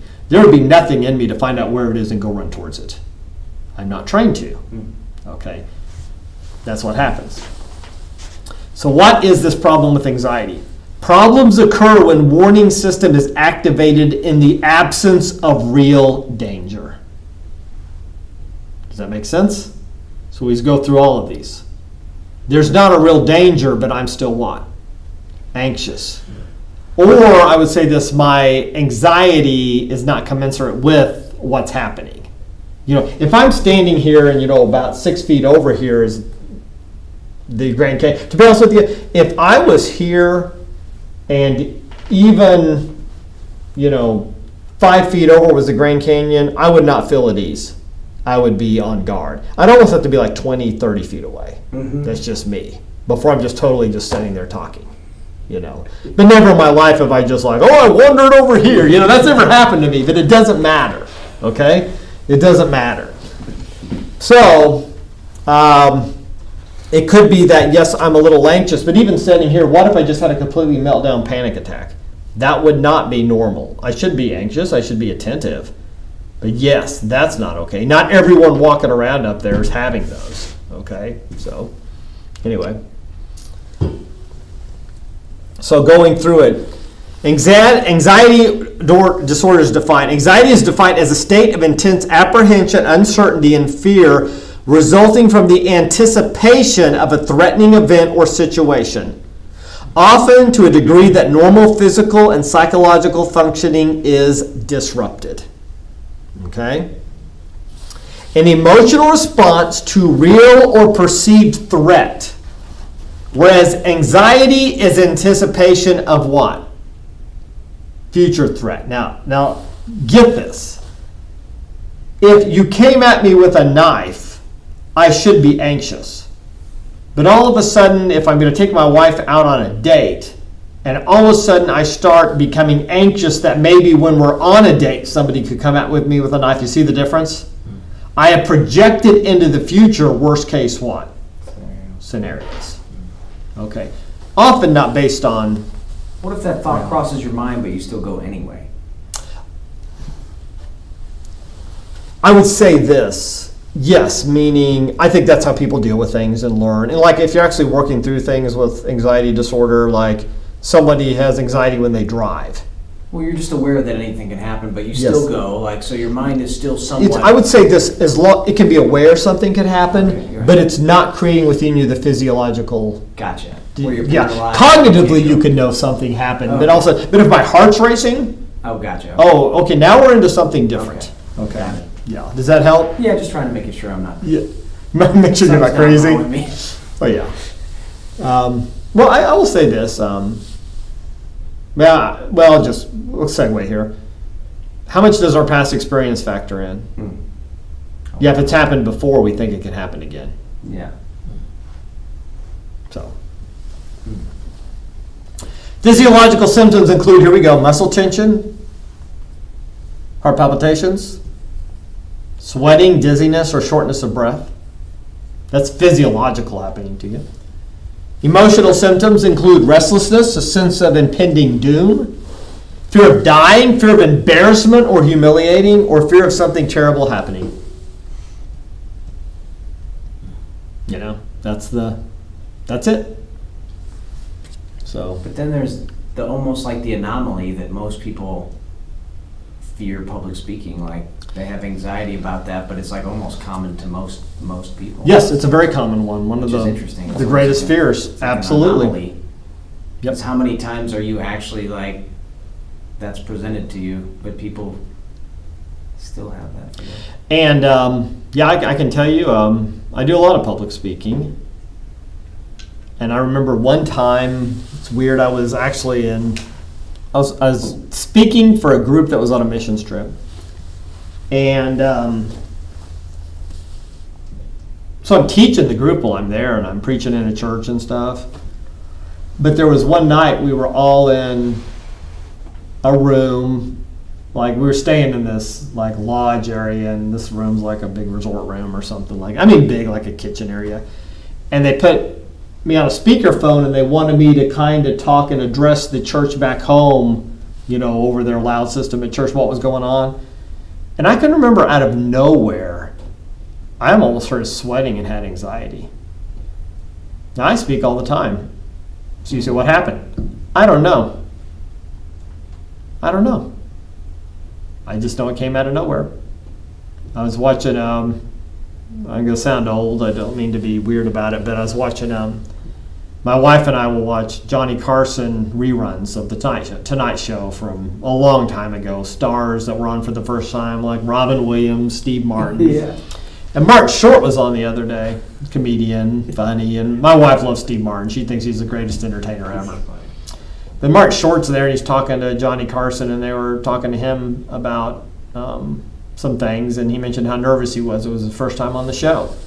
And I've never forgot Carson just kind of made the observation or the analogy, and he said, yeah, people think that performers have done it so long they don't get nervous, but they still do. There's something about wanting to do well, not being embarrassed. This go deal, embarrassment or humiliation. Yes. Okay, I'll give you an example, as silly as it is. I get here very early to set up the computer, and yesterday it didn't work and it didn't get set up, right? But I still to this day, I've had this my whole life, I want it to be done right. I don't want problems. I'll get here earlier than I should. I probably literally get up 45 minutes to an hour earlier than I should at everything I go to just to make sure I get there and it's okay. Mm-hmm. Now, if I'm really familiar with it, I don't, but no.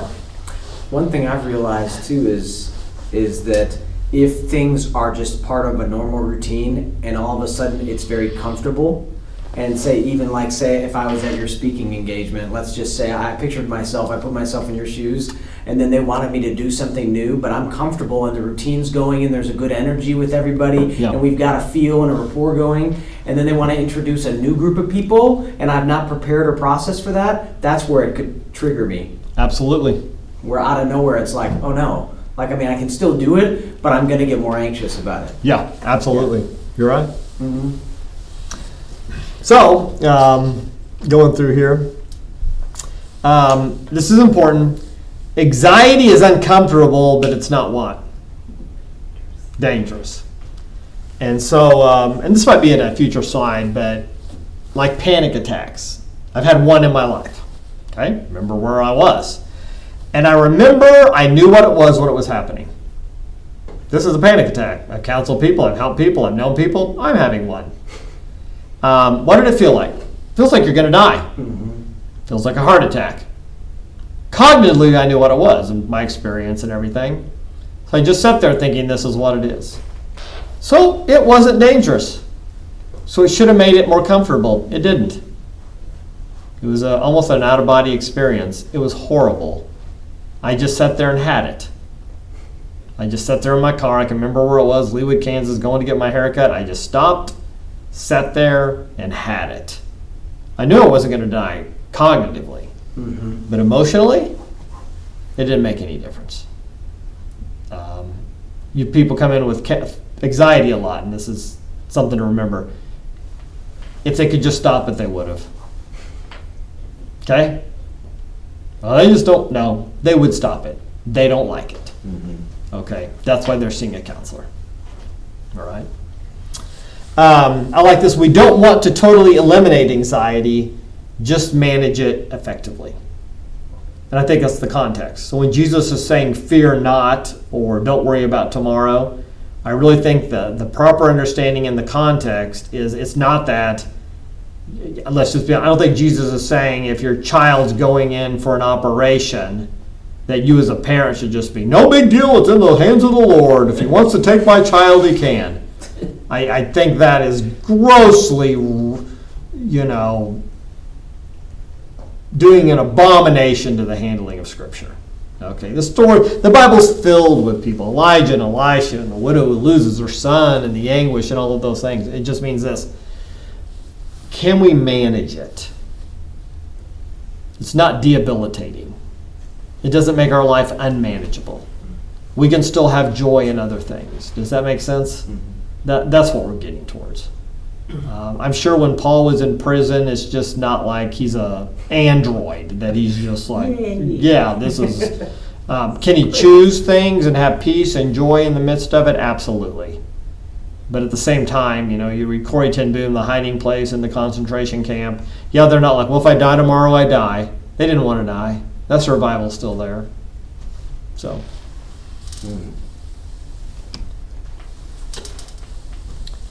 Nature of anxiety. Anxiety is an uncomfortable feeling of apprehension. Intensity can range from mild discomfort to sheer terror. Okay? Anxiety can serve as a critical function because it can motivate what? Behavior. Okay? Now, I've shared this before. I'm a procrastinator by nature. I'm 54 years old. I still am a procrastinator. You say, well, I put off writing my papers for your class. I put off preparing for my class. When I wrote my dissertation for my doctorate, they said you need to write a little bit every day. And I've shared this before. I wouldn't. I'd blow it off for 3 weeks, not do anything. Just kind of, do a bunch of stuff because I'd rather do anything than write that. Then what would overcome me, do you think? Anxiety. I mean, I'm going to fail. Now, here's the deal. In my mind, I've never failed like that. I mean, I'm going to get it done. I'm not that. It didn't matter. The anxiety would overcome me. What would I do?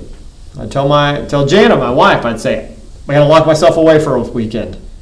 And over 3 days, usually I was off on Fridays then and a Saturday and a half a day on a Sunday, I'm going to study, I'm going to research, I'm going to write, I'm going to think, I'm going to do that. And you know what happened to the anxiety? It would go down. Yeah. And then I would say, I'm going to get back on track and be a disciplined, scheduled dissertation writer. Nope. I'd fail again. The anxiety would go up again. And so I'm not an example, is the best way for a student. I'd be like, that's just me. And but can it motivate behavior? Yes. I want this to stop. The only way it was going to stop is Jeff get in there, start reading and writing. Okay. It stems from fear. Whoa. What's the fear? Fear of failure. Fear of failure. But you haven't failed before. No, but it's still there. We always say this, it's fear of the unknown. That's never true. It's not like I imagine. I'm not sitting there fearful that an orange mutant alien from Jupiter is going to teleport into my room and suck my brain out. I know that's ridiculous. That's not what I'm imagining. We say fear of the unknown. No. Just because I haven't experienced it doesn't mean I can't imagine it. It's known. Maybe I read it in a comic book. Maybe I saw it in a movie. Maybe I heard it tell a story. But I don't just fabricate this. All these things in my mind, that my mind goes, that could happen to what? To me. Okay? So. I've never heard that take on fear of the unknown like that. Yeah, people say fear of the unknown. No, you're imagining something happening. No, I like that though a lot. No one says, well, what are you scared of? I just don't know. No, you're thinking something. Okay, even subconsciously. It is typically, if not always, future-oriented. Now, whether you know it or not, you're saying, what are you doing here? I'm giving you help for treatment. You're dealing with somebody dealing with this that has anxiety in their life. I just don't know what's going to happen. What do you imagine could happen? That's counseling. What do you imagine could happen? What do you think could happen? Has that happened before? When did that happen? Okay, did you see that before? I've told this, I forget the stories, I've got so many of them, but I had a former student of mine, a young lady, when I was a junior high pastor, but she's an adult now and has children. And she had her oldest son at that time, wow, this is a lot of years back, was seeing a colleague of mine, and I think a 5 or 6 year old was having anxiety, and they took the child to play therapy. And actually it had a breakthrough, so they're meeting with this mom later with this friend of mine that's a counselor and the child. And what's going on? Why so anxious? And they thought it's because he had started school and kindergarten and all these things. And the kid goes, I'm scared of dying in a car wreck. And the mom looks at the kid and goes, you've never been in a car wreck. And he looks at mom and he says, you were. She had been in an accident with the van. Talked about it casually. In his mind, though, somewhere in his mind, he had known somebody had died in a car wreck. He put them together in a way. Mom could die in a what? Car wreck. My granddaughter was probably 5 or 6 years old, and my wife and I, grandma, were at the grocery store, and she's in the car with me, and my wife ran inside the grocery store. And we've been to a funeral earlier, okay? I mean, months earlier. And out of the nowhere, my granddaughter starts these God conversations, which, like, your grandpa who's a Christian, you're like, woohoo, get to, pour into their life. And like, starts out as God big, yeah, and I call her Punky, yeah, God's big. And next she's saying, God make the world, yeah, God made the world. So we're just going through this conversation, and I'm thinking, oh, this is just great. And then eventually, she's going along, and she goes,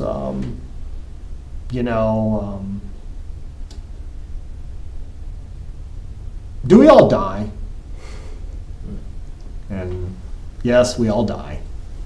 Being honest, the truth person. And she then goes, when do we die? Now, this is the counseling and human growth and development and how far they're along, and you don't talk to the exceptions with the child, or they imagine it. So basically, we die when we get old. That's what happens when we get old. And then she goes along, like your dog? We have a dog that's getting older. And I'm going, yeah, they're old, pretty old dog could die. And she's like, yeah. And then out of nowhere, she goes, is OJ old? OJ is what she calls my wife, Grandma. All of that, she had been to a funeral. Yeah. Well, She loves her grandma. connecting down. Is OJ going to die? Now OJ is going to die.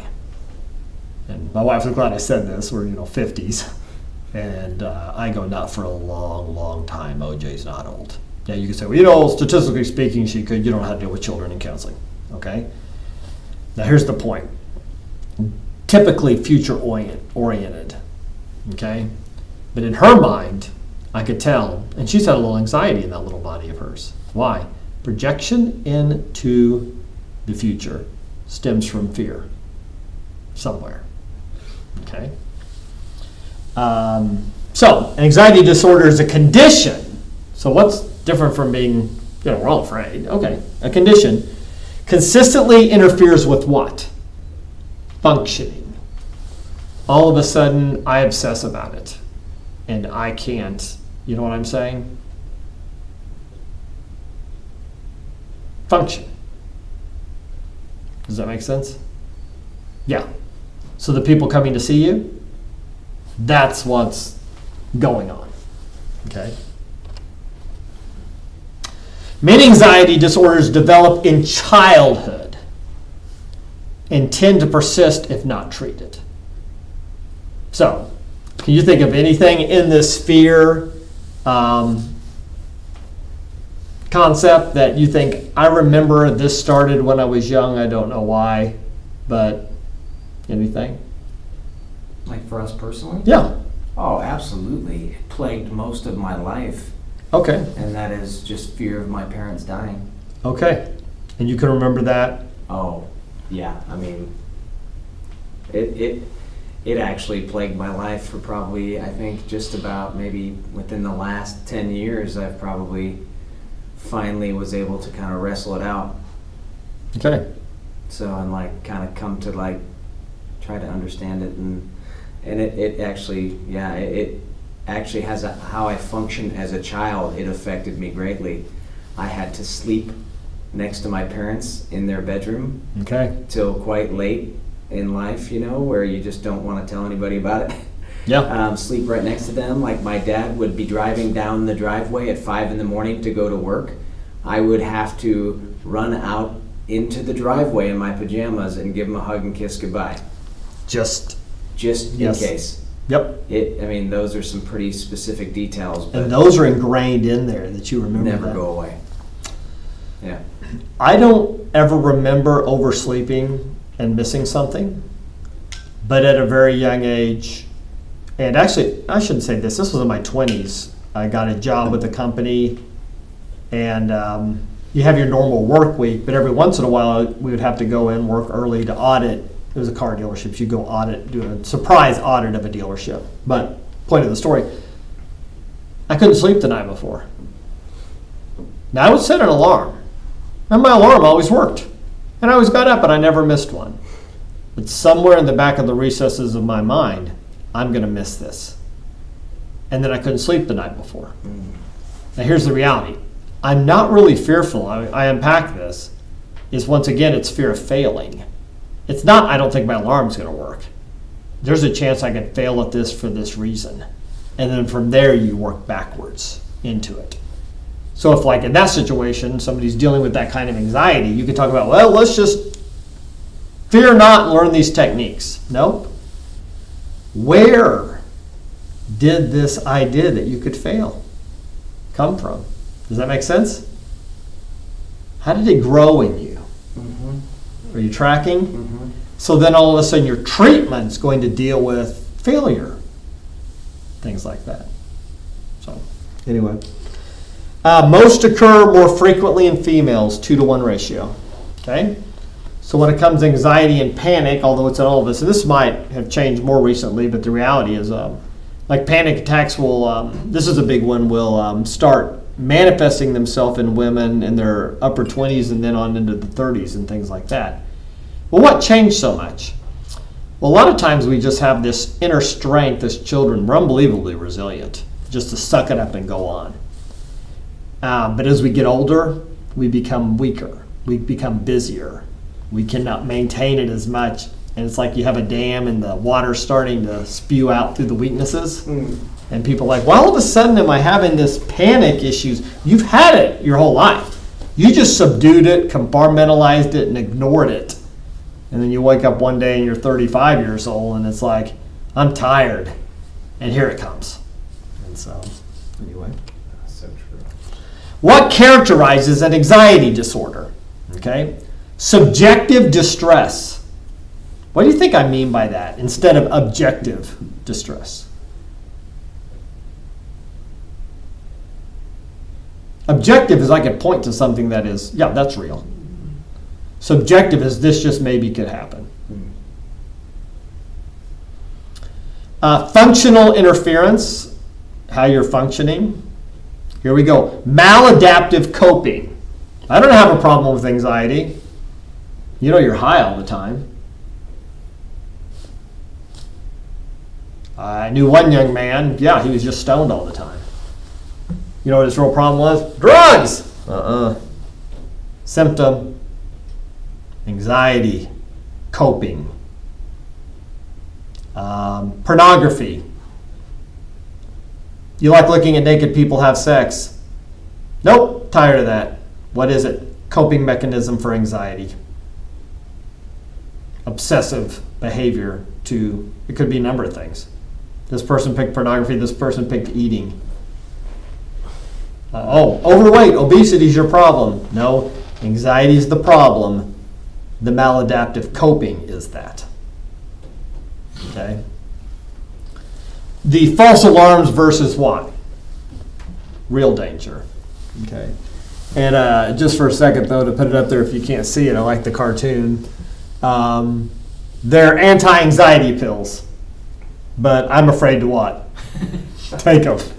Okay? So, I'm going to poke a little fun here a little bit. And I'm fully not that political. But I always thought COVID was interesting. The irrationality that would come at times. And I'm not getting into the controversy, but I'll say this. It was funny, like we all have the things we pick to be afraid of. Mm-hmm. And we use the statistics for whatever we want. So this person thinks it's ridiculous to wear a mask because it's less than 0.1% that something can happen to you and you could die. And then the same person won't take the vaccine because something hypothetically could happen and they could get sick.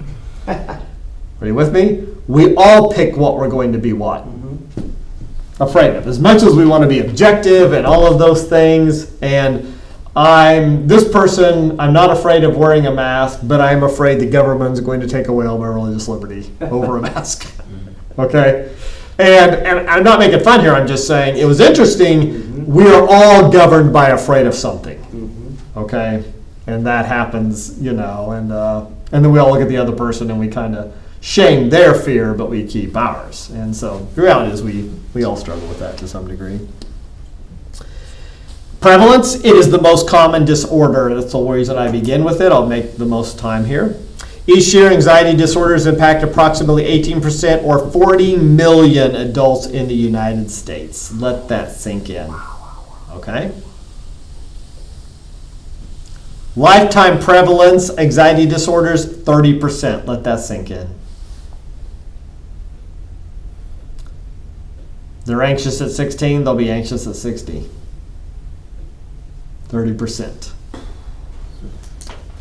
How debilitating is it? Huge. That they need to go have help.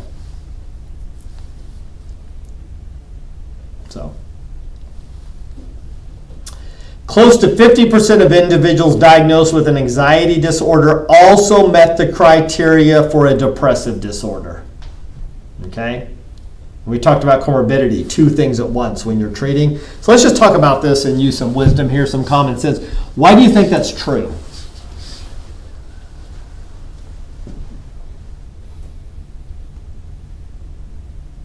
Did you say from like a theological?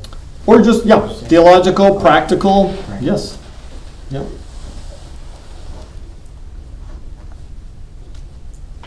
I mean, I think, especially if it's the 30% is a lifetime prevalence, I mean, it would seem that there's this progression of this may never change.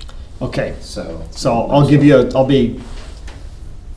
I'll share a story that's good, or it could happen again. yeah. So I remember one time I lost a job I really loved. I didn't want to lose it. And it sent me into depression. Mm.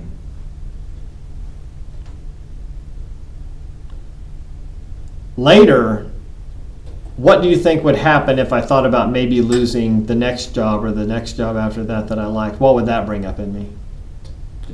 Depression. Anxiety. Yeah. I have the depression from what's happened in the past. This could happen again. Herein, that's the future. Here comes the one. The anxiety. Okay? This is one. I so hate being depressed. I'll always be depressed. Now I'm going to start experiencing anxiety. That'll never get what? Better. Okay? In some strange way, does it empower people? I mean, just because they want to be in control of it, so they'll just bring it about? I mean, almost. to some Okay, extent? so that's great. For treatment, that's a great question. Are you going to deal with somebody's control tendencies? Hmm.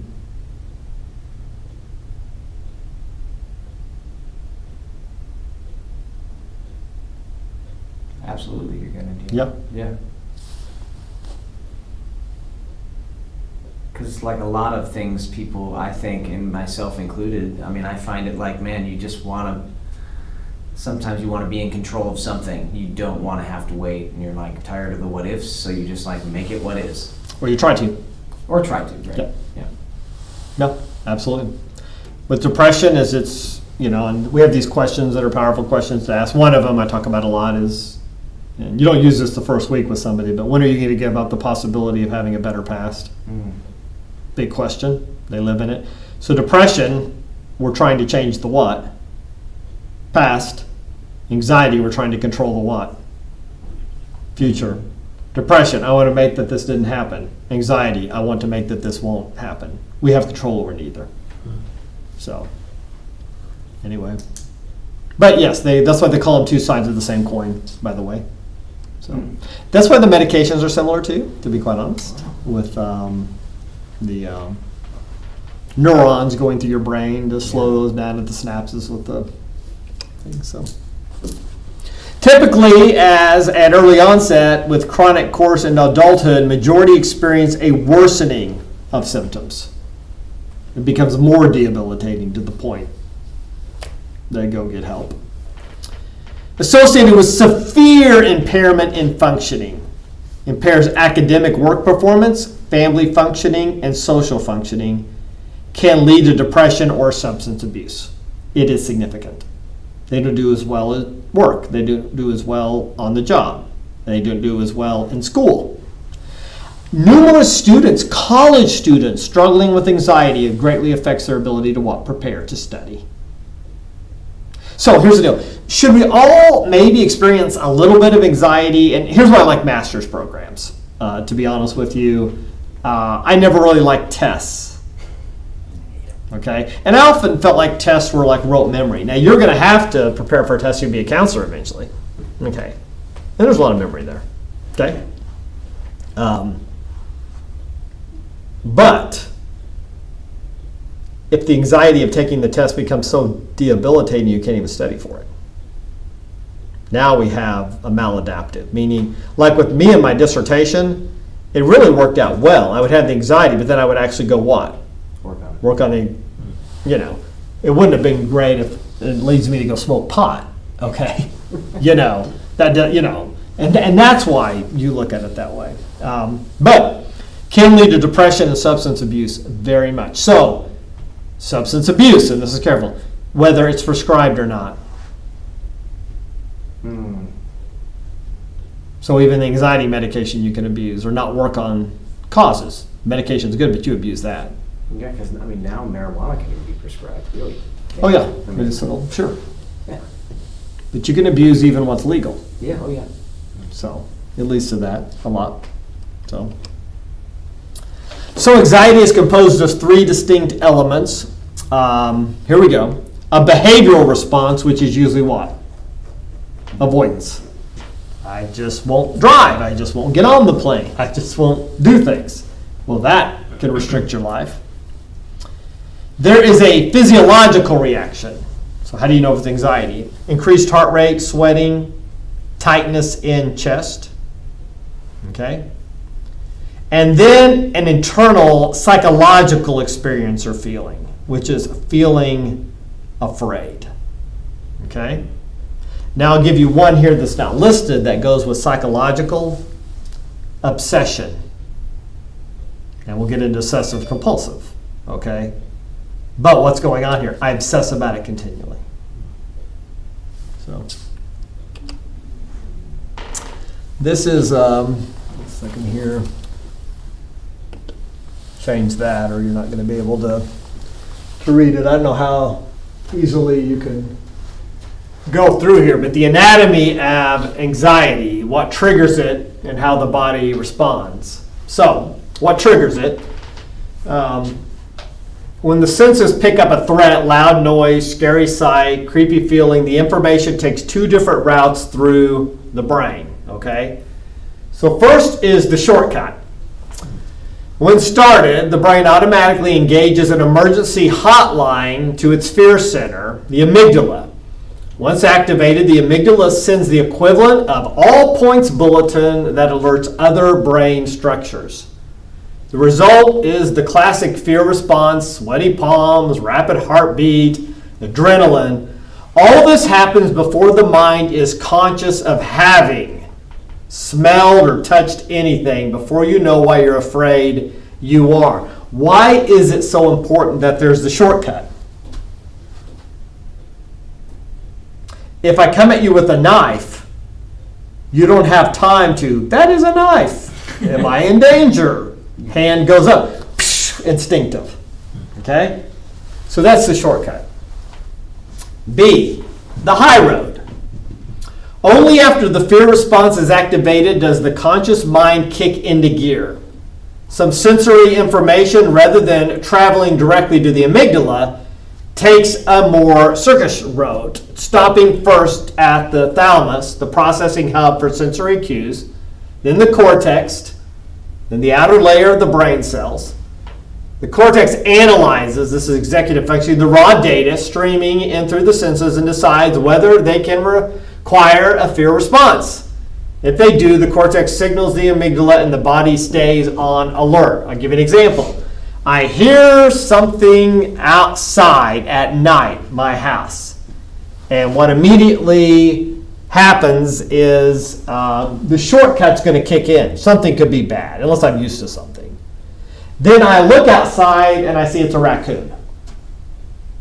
Then I make a decision. Will I stay on high alert or not? Now, if I'm worried the raccoon's going to get in the trash or something, I mean, I'm not as fearful. But the raccoon's not going to come in and rob me. Okay? So that's why that happens like that way. So that's what's going on. So auditory and visual stimuli, sights and sounds are processed by the thalamus, which filters incoming cues and sends them directly to the amygdala. Smells and touch sensations bypass the thalamus altogether, taking a shortcut directly to the amygdala. Thalamus, the hub for sights and sounds, the thalamus breaks down incoming visual cues by size, shape, color. The cortex gives raw sights and sounds meaning, enabling the brain to become conscious of what it's seeing or hearing. The amygdala is the emotional core of the brain and has a primary role of triggering fear responses. And then going through the rest of it, I won't. The hippocampus is very important. This is the memory center. So, what are the things that happen? You have a stress hormone boost. That's how the body responds. A racing heartbeat. The fight, flight, or fright. The senses become hyper alert. Or digestion shutdown. All of that's happening. Okay. Now I know there's a lot there. Okay, and I'll have to slide up for those online to kind of see what we're looking at, because I didn't think you'd be able to read it. So, with the little segue here, so PTSD. Okay, the amygdala, that shortcut, doesn't think about time or past memories. It doesn't care about time. So often with PTSD, what's happening is the trigger kicks in. Something triggers it, but it's as if it's happening again. There's no point of reference of that happened when I was in Desert Storm, or that happened when I heard my parents fighting outside. You know what I mean? And it triggers it again. Go ahead. An interesting story. One of my drivers, he told me, he said he would wake up in cold sweats and think he was still over there in wartime. Yep. And he said a friend of his told him at night, keep cartoons on. Okay. He goes, because when you wake up, you will never associate with the cartoons with wartime. Okay. So it'll make you feel like you're in the present. So a treatment. Like That's that. good. Yeah, and Yeah. it worked. So Yeah. he keeps cartoons on at night.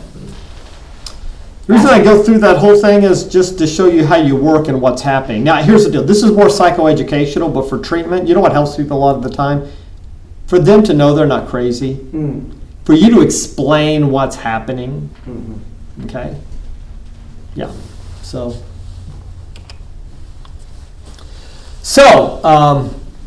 going through here, physical signs. Okay? Physical signs. When anxiety is triggered, a physical response in the body occurs. And there's some good research on this. Hold on a second here.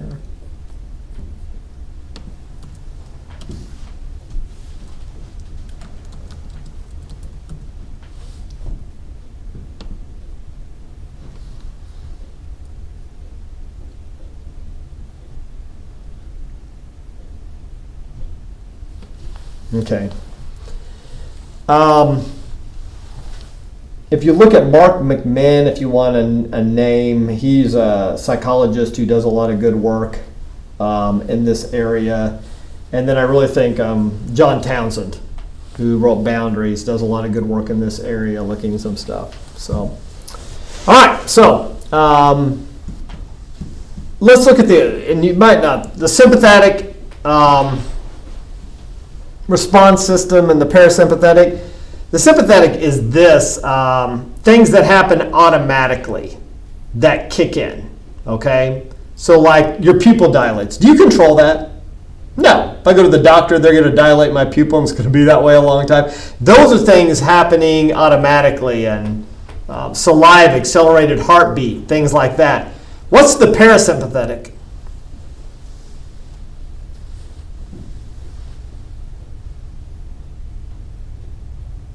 It's what decreases respiration.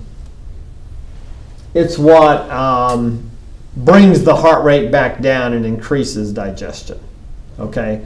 So if you're trying to give people real tools, you're going to be focusing on things that help with that part of the nervous system. So you could say it could be a breathing exercise. It could be the meditation. It could be the things that are bringing it back down from where we were. So when you go through this, when anxiety is triggered, a physical response in the body occurs: increased heart rate, rapid breathing, muscle tension, tingling, shaking, numbness, stomach headache, sweat, cold flashes, natural reactions. Problematic when it arises when it what? Shouldn't. Like, I should be able to drive home today and all of those not kick in. Okay? Cognitions. A pattern of what we call distorted cognitions are common. So this will help you with treatment. Overestimation of bad outcomes or threat. Underestimating coping resources. Misinterpretation of physical signs, or a negative outlook. Okay? Overestimation of bad outcomes, underestimating coping resources, misinterpretation of physical signs, and negative outlook. So this gets into CBT, cognitive behavior therapy. Okay? Distorted cognitions. I'm imagining the worst case scenario. I'm going to go to the doctor to get my results. I found out my cousin had cancer and died. I'm at that age. I'm always imagining I'm going to have what? Cancer. Okay?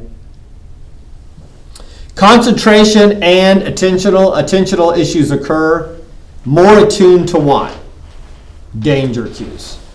But now remember when we said this starts, get this down for when we're young, usually something happens. I remember one person I knew very well in life, a lady, and her mother was a claims adjuster for an insurance company. If you're a claims adjuster, you're always dealing with what? Accidents. Yes. So all of a sudden, tons of kids jump off a bridge at a church camp into a lake.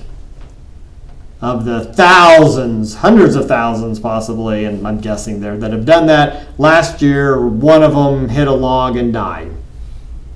Mom comes home, tells her to be real careful at church camp, don't jump off a bridge. And I'm not saying she jump off a bridge, but planted in daughter's mind this could happen. Later in life, daughter has anxiety and panic attacks. Constantly hearing the worst case scenarios and outcomes. A mother who is fearful, being overly protective, develops a fear more attuned to now what? Danger cues. Okay? Now I'll throw these things in here. What's a good treatment for that? The difference between possibility and probability. It's interesting, people who are afraid of flying. Okay, my wife's father is. Okay. He would not fly to California for the life of him, but more than once in his life he's driven all the way there.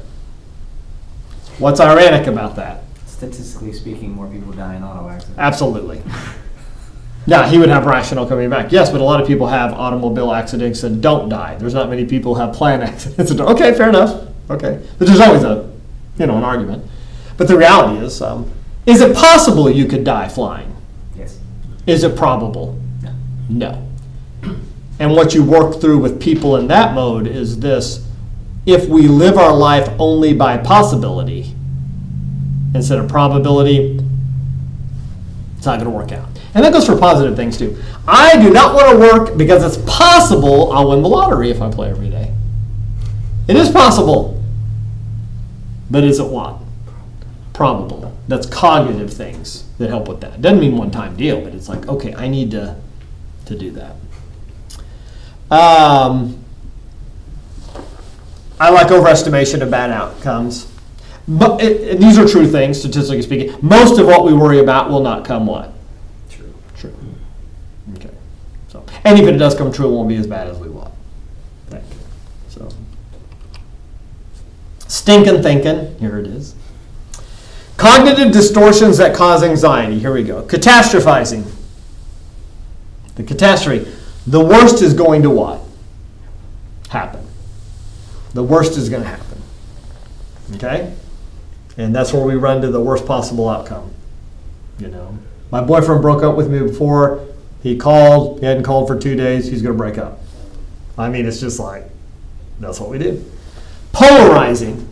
Viewing things as extremely good or extremely bad. Now, this is really important for treatment. I have a great relationship with my father. I feel we are close. A lot of people talk about father wounds. I talk about father balm as far as healing. No, my dad is great. Okay? I think that I don't know of anyone in my sphere who has a closer relationship with their dad than I have with mine. That's all objectively true. Do I have the best dad in the world? No. I don't. Do I have a perfect dad? Nope. Don't know what I would have done with one. I'm not a perfect son, so not sure that would have been a good fit. Never needed one. I think that's helped me in life. I don't have an extremely good view. I have great grandchildren who I love. I think they're really smart. Are they prodigies? Doubt it. I go watch my granddaughter do gymnastics. She loves it. She ain't going to be no Olympic star. Also, I know this. Sometimes my grandchildren bicker and fight with each other. They're normal. They're not extremely good. They're not what? Extremely bad. What kind of professor do I think I am? I think I'm a good one. Are you extremely good? No. There's a lot of things I could do better. Are you extremely bad? Oh, no. I'm not that either. You say, why is that important?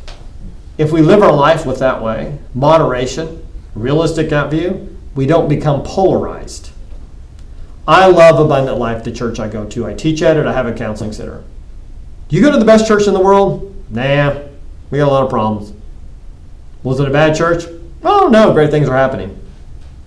Why does that kind of thinking help? Helps to keep you from polarizing. Okay? That's what we want to do in our life. If you grew up in a home where that was helped and embedded in you and your thinking, that's great. But you hear people, oh, it's funny, you're going to see this. The swings for anxiety, the person who, and this is true, 1 week has the best spouse in the world, and the next week is asking for a divorce. 1 week I have the best sex life in the world, next week this is horrible. 1 week I love my church, next week my church is horrible. That's that kind of thinking. So, how you deal with anxiety, you're trying to bring people what? Back from that. So a treatment plan might be to deal with that. Filtering, taking negative details and what? Magnifying them. All of a sudden something that's small is suddenly a huge what? Deal. Okay? And that can happen a lot. Personalization, thinking everything negative is directed at us. They're talking about me. Like it could be, performance academically at our school this year was down a little bit. He just said that I'm not doing what? Woo! Time out! This isn't all about what? You. This happens in businesses or companies. Someone will get up and speak, and then after they get up and speak, was he talking about me? Mm-hmm. And they're like, does that happen? With sermons, we think it's the Holy Spirit convicting a lot of time. But, pastors saying, a lot of you out there are dealing with this. He's dealing with me. And then we think the Holy Spirit's doing that. I'm not saying the Holy Spirit doesn't do that, but statistically speaking, if you're going to talk about anxiety, 40% of the people in your congregation are dealing with anxiety. I mean, it's just not always, instead of saying, this is a problem, it's like, oh, he's got my number. It's like, no, not really. That's so true. Overgeneralizations, general conclusion that one negative incident represents all incidents. General conclusion that one negative incident represents all incidents. It's not true. Jumping to conclusions, assuming know what others are thinking or feeling. This is huge. Huge. We do not know other people's motives. Done. Theologically, Paul wrote the Corinthians and he said this, at the bema seat, the judgment seat of Christ, where the intents of the heart will be what? Revealed. That's where they're revealed, not here.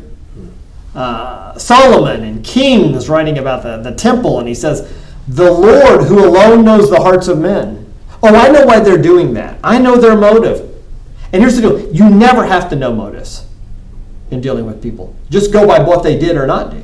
Well, you did this. Well, the reason you did it, I didn't do it for that reason. Time out. You got into an area you didn't need to get into. You tried to guess motives. Just deal with what?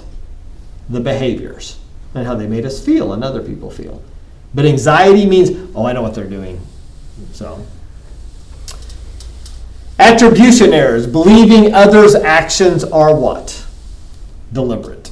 Now we'll say this is a goal. Do we want to judge people by motives or actions? Thanks. You can go either way, but just be consistent. Okay? If you can't know their motive, then action is the only thing that you can see, right? Yes, but I phrased it incorrectly, would be this. Actions or intentions. Oh, gotcha. Mm. Here's the deal. What we tend to do is this. Mm-hmm. We want to judge other people by their actions, and we want them to judge us by our intentions. Ah. So I said something dumb, but I didn't mean to. I had good intentions. Give me the benefit of a doubt on intentions, but then I don't give others what? Yeah, the benefit. The benefit of a doubt of intentions. If you want them to judge you by intentions and not hold you to the letter of the law, do you do that the same? The double likewise? standard. Yes, but we all do that. Yeah. Okay, it's this. Oh, I'm you know, self-aware of it now, but I wasn't always. Yeah, it's the idea. What's the difference between major and minor surgery? The old cliche. Minor surgery is what's happening to you. Major surgery is what's happening to me. What's happening to you this week? Well, I'm having triple bypass. Well, that's minor because it's you. What's happening to you this way? I'm having a tooth filling, but that's major because it's happening to me. You say we live like that, but that's what happens. Yeah. Okay, so but you say what happens here? This is what leads to anxiety. Mm. This type of thinking and processing, it does. A lot of it just so what if, like living in that world of what if, Yes. you know, but you don't know. Yeah, and better than the why question is what next. Yeah, right. You know, and those are the things. This is like cognitive behavioral therapy where you're transitioning them to change. But you know, you think about renewing their mind, changing that, what Christ means. And so we say, well, renewing your mind. So I'm just going to imagine all day Jesus loves me. It's more than that. It's that he's for you. It's that it gets into sovereignty. It doesn't mean bad things. This is a big one. It doesn't mean what's happened to you is okay, but you're going to be okay. Mm. All right? Those are those things. So, typical behaviors when feeling anxious, crying, clinging to support systems, reassurance seeking. That's mine. Mm. Nervous mannerisms. Yes, if I'm anxious, when mine's out of control, reassurance, reassurance, reassurance. Also, mental acts such as praying, replaying situations over and over, and checking in again like that. Here's one behavior is just what? Avoidance. Okay? Just going through here that we avoid. Retreat. So, anyway. We will get away from the stimulus. So if what triggers me is driving, I just won't what? Drive. If what stimulates me is big crowds, I just won't be in big crowds. But if you do that too much, eventually you're what? You're missing out on life a lot. That's when it becomes debilitating. You can't go to your child's birthday party. Okay. Avoidance promotes short-term relief. However, it compromises self-efficacy. You're giving up. It's a short-term relief to avoid, but it's not the most healthy, efficient thing for you. Does that make sense? Not advocating for who you are. Drugs will do that too.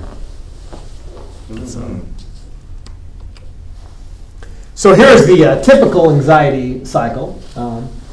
The trigger event or situation, whatever happens, fear and arousal sensations, and this is when you get into the counseling, interpretations and beliefs about arousal sensations, avoidance behavior or ritual, decreased anxiety or arousal sensations.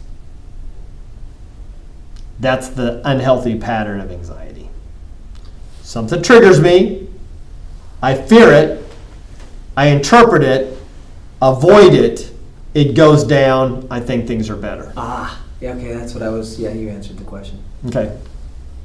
I'm making one up. I'm scared if I date, they'll break up with me. Okay. Trigger, he didn't call back. Fear, I'm anxious he's going to break up with me again. Interpretation, this is what this always means. Avoidance, I'm going to break up with him first and run away from the relationship. I feel better now. Many, a plot for a good sitcom and a good movie, Runaway Bride, things like that. Okay? Because that's how we, instead of building relationships, being in healthy relationships, growing, right? It's a funny one. That's how we work through it, go through it. So, here we go. Separation anxiety disorder, okay?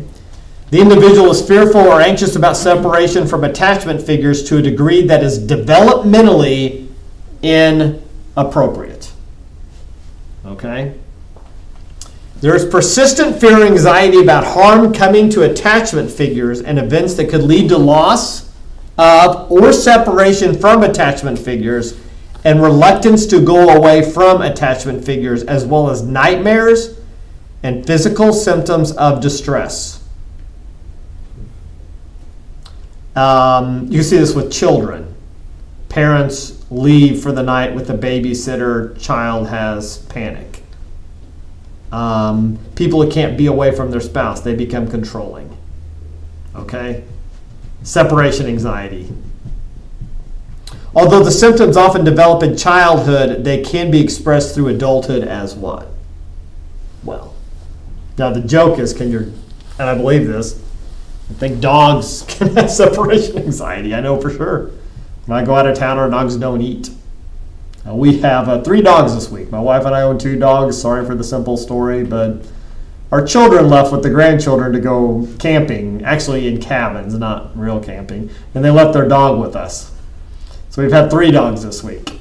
Our dogs are old, laid back. This dog is a puppy. Oh. This dog is needing attention, affection constantly. I know it's like that, but I also think the dog's experiencing somewhat separation anxiety.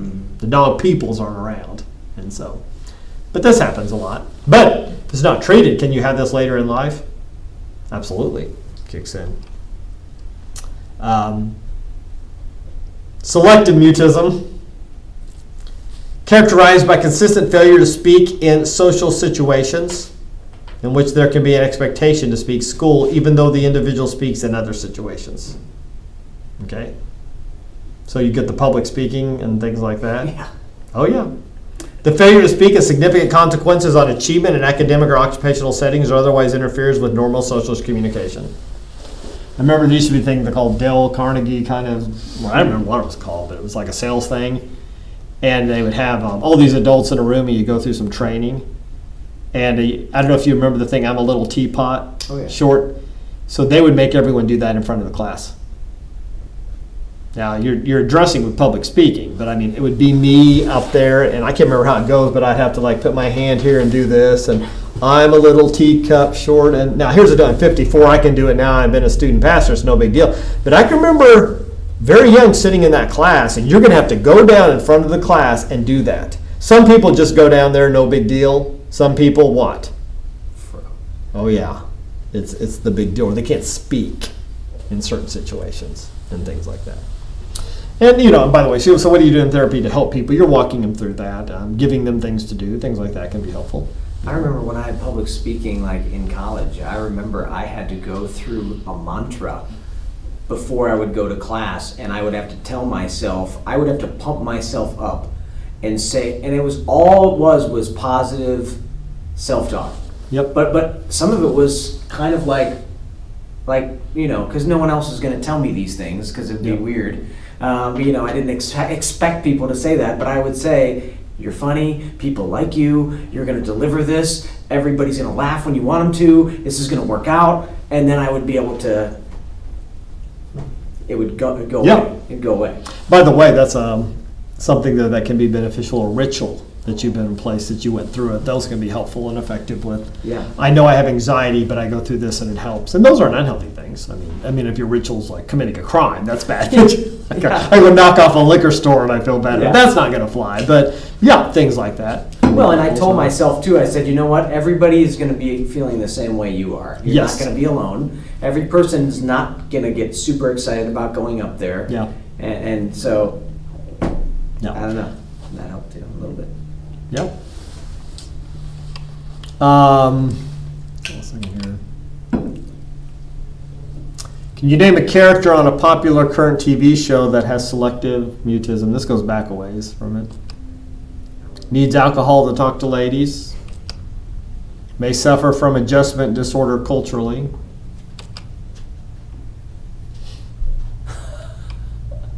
These characters are all over shows. Yeah, they are. Now, it used to be I would, we'd like to have movies. Make everyone be careful. I don't know what offends, but so I got to be careful. I'm not endorsing movies, but Ordinary People is an old movie. I think Mary Tyler Moore, Donald Sutherland, where one of the son's brother, they have a son who dies and the other son lives. And, to be quite honest, if you watch movies, you see these all over the place. Son, probably a lot of PTSD. The mother's living in denial, okay, and things about that. So you see those a lot, in movies that people have. Specific phobia. Individuals with specific phobia are fearful or anxious about avoiding of circumcised objects or situations. A specific cognitive ideation is not featured in this order as it is in other anxiety disorders.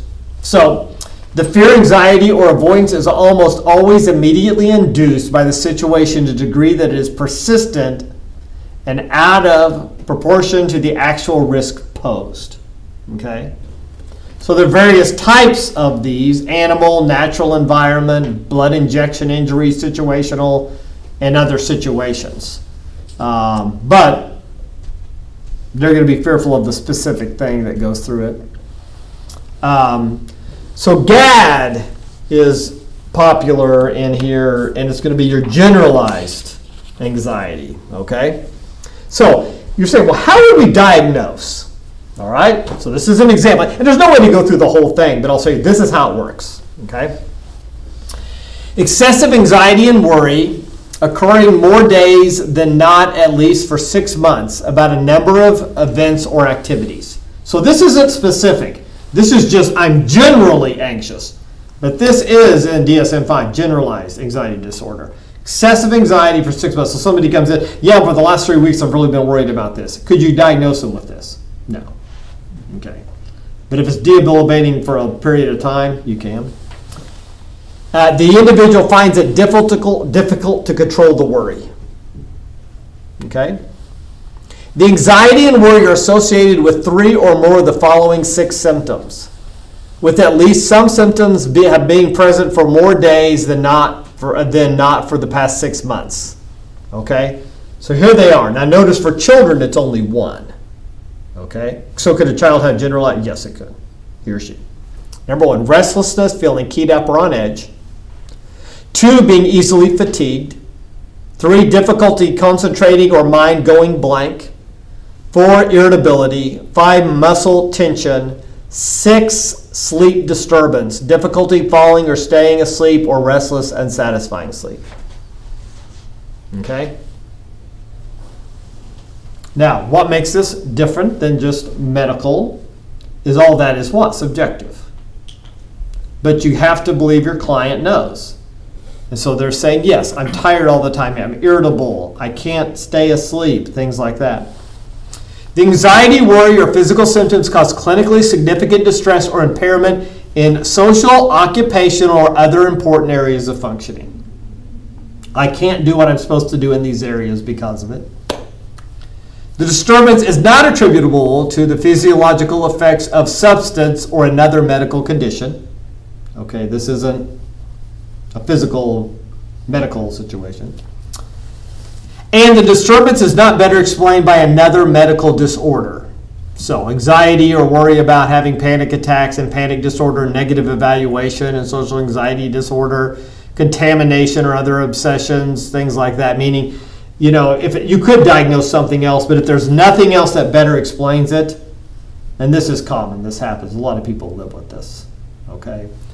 So I should have put this on, so I'm going to switch it over there. For those watching online, apologize for that. Should have switched that on this slide. So I'm just going to give you a second to.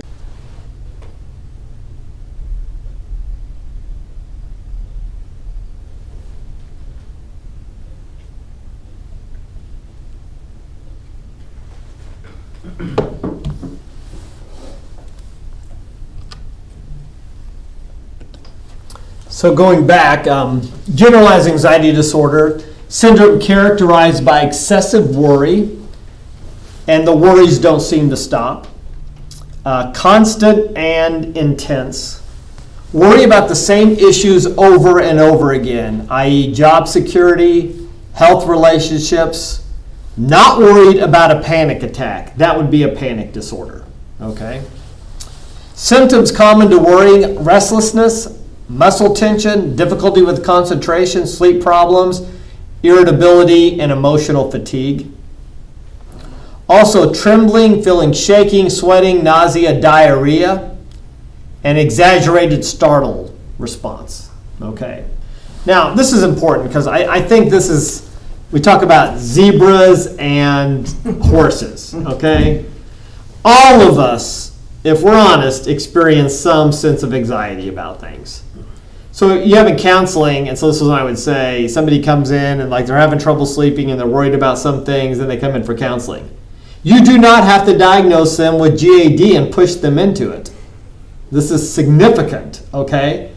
What you can do, though, is just talk through them about some tools for helping with anxiety and things and processing things, or maybe it's psychoeducational. They just need to understand what's going on. But I will say this, at the same time, don't run away from it, meaning usually when we say it's clinical, meaning it's severe enough, this is really debilitating their life. So if they're constantly worrying about job security and healthy relationships, we got a problem. This isn't going away.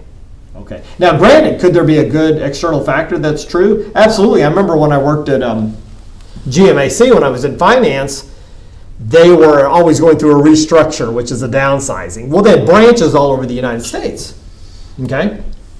Well, they started closing branches and consolidating. All right. So I lived in Springfield, Missouri, a town back then probably about 100, 120,000, south of Kansas City by 3 miles. That's where I lived. That's where I grew up, and we're in our branch. We have branches all over the United States.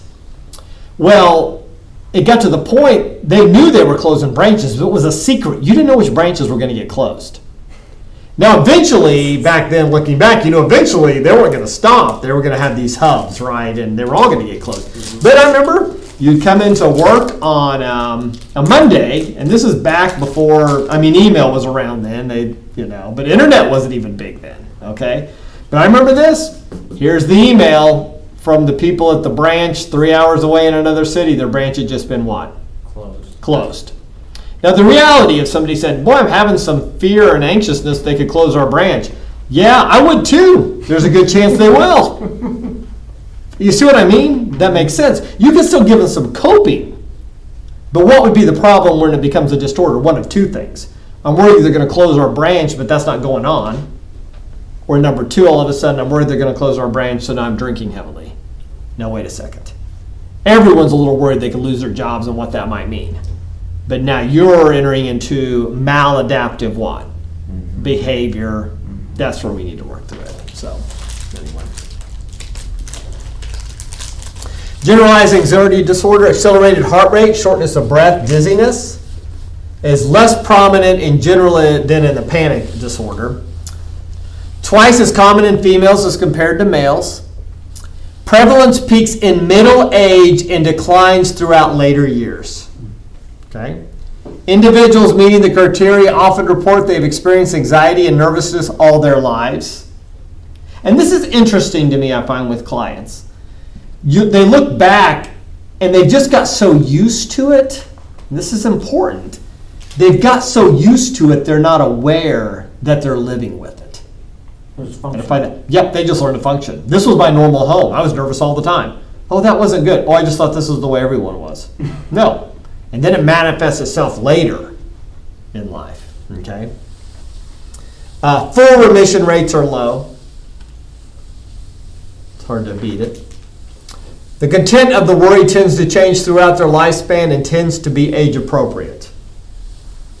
So when I'm in high school, I'm worried I'm not going to get married.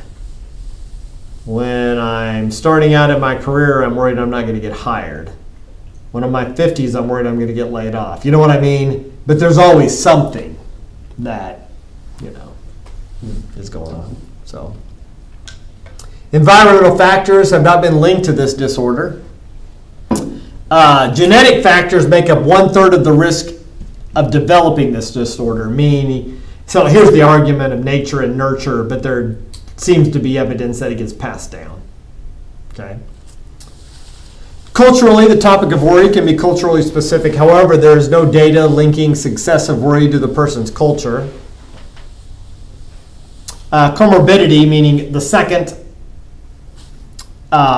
disorder in females tends to be anxiety disorders and depression. And comorbidity in males is similar, however, substance use disorders are common as well. So women can have anxiety and the panic attacks, and guys cope with it. Now, just to be honest, I have one friend who was a sniper for the Highway Patrol years ago. And this is before you'd provide mental health services and counseling and things like that. And he says everyone didn't talk to anyone back then. You just drank. So there you would have it. Generalized panic, anxiety disorder. The comorbidity would have been substance use disorder as well, going together. You can see how that fits. So, generalized anxiety disorder, differential diagnosis. Anxiety disorder due to a medical condition, substance medication, social anxiety disorder, obsessive compulsive disorder, that's OCD, PTSD, post-traumatic stress syndrome, depressive, bipolar, and psychotic disorders. So generalized anxiety disorder, differential diagnosis, working through that. You come to panic disorder. I'll go through these a little faster. Experience of an unexpected panic attack, a false alarm, worry or fear about having another one. Okay. Initial panic attack brings with it strong bodily sensations which are perceived as posing threat. And then panic attacks. Now, these are horrible. I said I've had one in my life, okay, but it let me have a lot of sympathy for people who have them all the time. Oh gosh. Yeah. Okay. Mm-hmm. So, for those watching online later, I'm going to hit break because I can't show a YouTube video to you through licensing and things like that. But I have it here, and so I'm going to put it on the screen for you to see what it would be if you wanted to put it in there yourself. And I can email this or post it later if you want. Okay, so, but I'm going to hit a break here and try to play it for those who are here. Interesting, and then we'll be back after that. So anyway.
All right, so hopefully it's just the news anchor who has a panic attack on the air. So anyway, let me go back and you can grab that if you want to look at what that link actually looks like. So anyway, what are your thoughts on that? Just guys here that are here.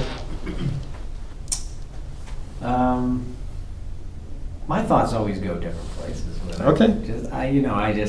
I always find it interesting. I mean, again, everybody's journey kind of looks different, I think, Yeah. and how they find what works for them. So, I mean, I don't want to judge on that, but No, I mean, yeah, I don't so much. Yeah, it was funny. He goes, if you'll watch the video later. He says, I went to mega churches I and know. so, I mean, it's everything. But, Yeah, but I will say this. Let's just look at it this way, because I think it's interesting he said this.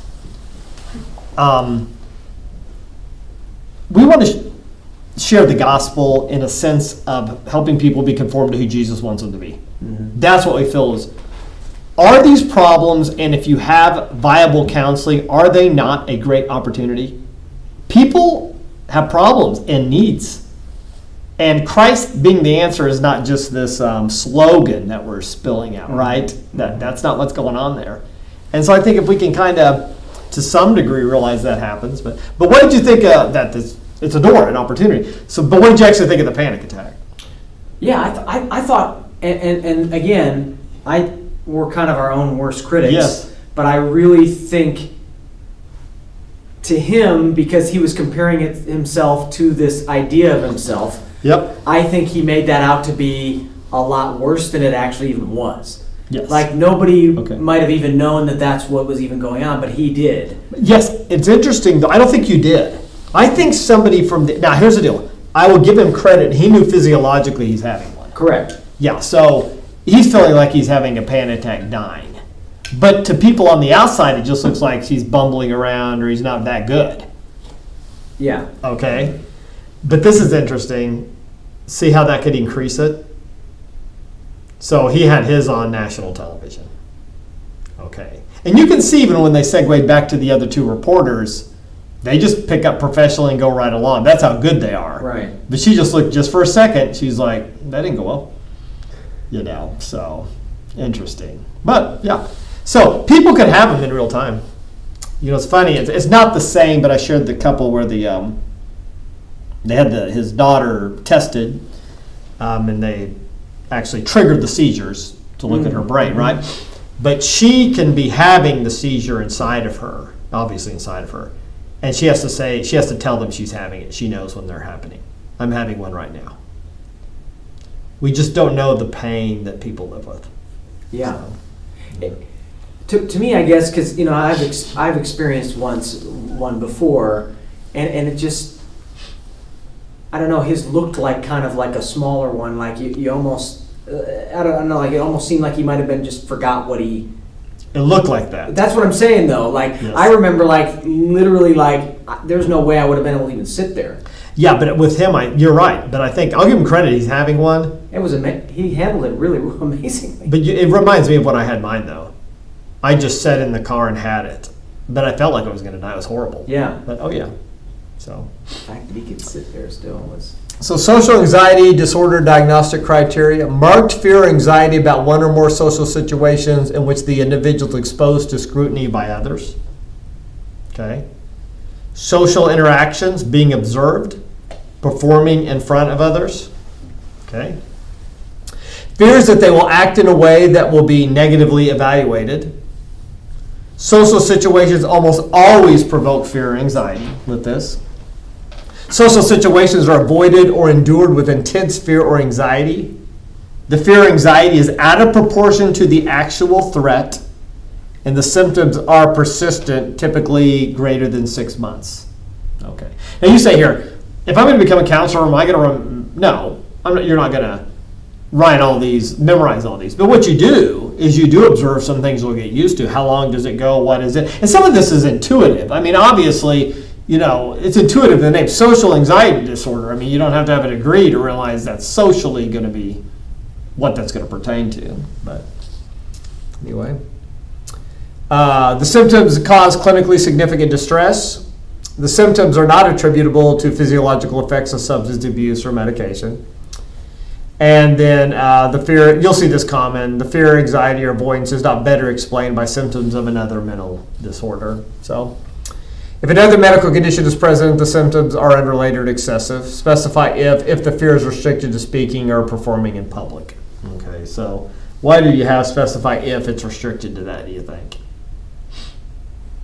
Because we all struggle. It's you know what I mean? If put it this way, if fear of public speaking is going to be the criteria for social anxiety disorder, then I don't know, 85% of the, that's, at the church, I mean, there's probably 2,000 people in attendance at every service at Abundant Life. We have 3 services, maybe not quite that, but 1,500, 2,000. I promise you 1,800 people that want to go up on that stage and talk.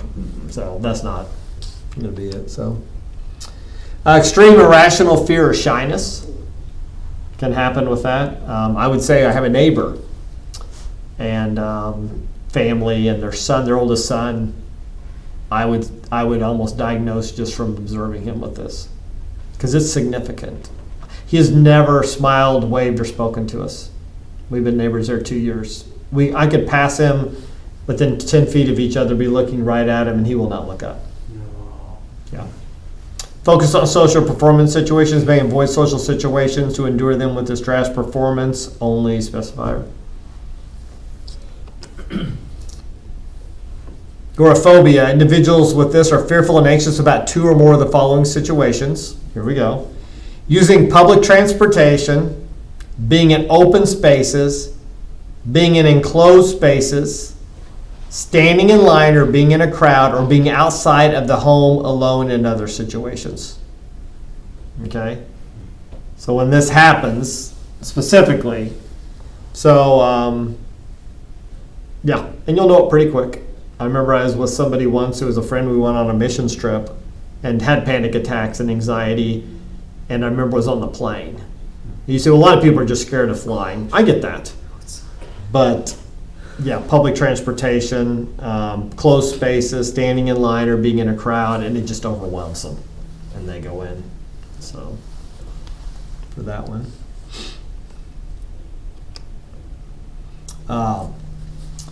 Then OCD. Listen, we're not going to go through all the other ones as long as this. This is the main one. We'll do depressive this afternoon. Okay, the other ones will be shorter, I promise. Like I said, you can't have a class to go through every one of them in detail. I mean, the whole book. But I can show you how it's used and give you a feel. But I will give you this one. I'll say it again. There's no way you're going to be a counselor not dealing with anxiety. So, obsessive compulsive and related disorders. Obsession, compulsions, or both. So obsessions are defined by recurrent and persistent thoughts, urges, or images that are intrusive and unwanted. Okay? The individual attempts to ignore, suppress such thoughts, urges, or images, or to neutralize them with some other thought or action by performing a what? Compulsion. All right? So this is what happens. So obsessive compulsive, I'm going to clean all the time. I'm just going to clean. Okay? I think we find in our society a lot of our pornography, addiction issues. I get lust, I understand sin, are really obsessive compulsive disorders. That people are entering into compulsive behaviors because of obsessive and anxiety in their life. It's how they self-medicate. So why don't people get better? You're treating the wrong thing. Okay, so. Compulsions are defined by repetitive behaviors, hand washing, checking, mental acts, praying, counting, repeating words. So and I find it's interesting. Does anyone count steps in their house, avoid cracks? People who do that know it in 2 seconds. And so they'll have that tendency or that bent. They would not. If I could ask them that. Staircase, how many steps are on your staircase? They've counted them. They've counted them many times. They go through that again. Feels driven to perform in response to obsession or rules aimed at preventing or reducing anxiety or preventing some dreaded event or situation. However, they are not connected in what? Reality. So, so to do well on the test, I'm going to...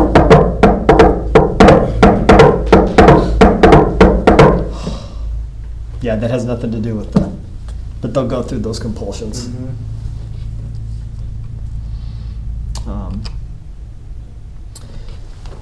The obsessions or compulsions are time consuming more than 1 hour a week and cause significant life distress. They're kind of doing that. You gotta be careful. Like I said, I'm not endorsing movies. Everyone's got different things, but there's a movie called Silver Linings where the dad has the obsessive compulsive and he has a gambling addiction.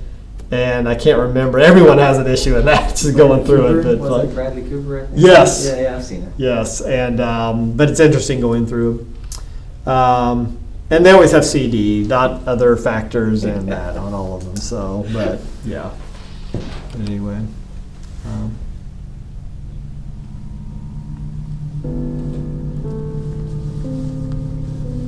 Felt like a monster inside. I felt like somebody was taking me over, controlling my actions, controlling my thoughts, controlling every movement that I made.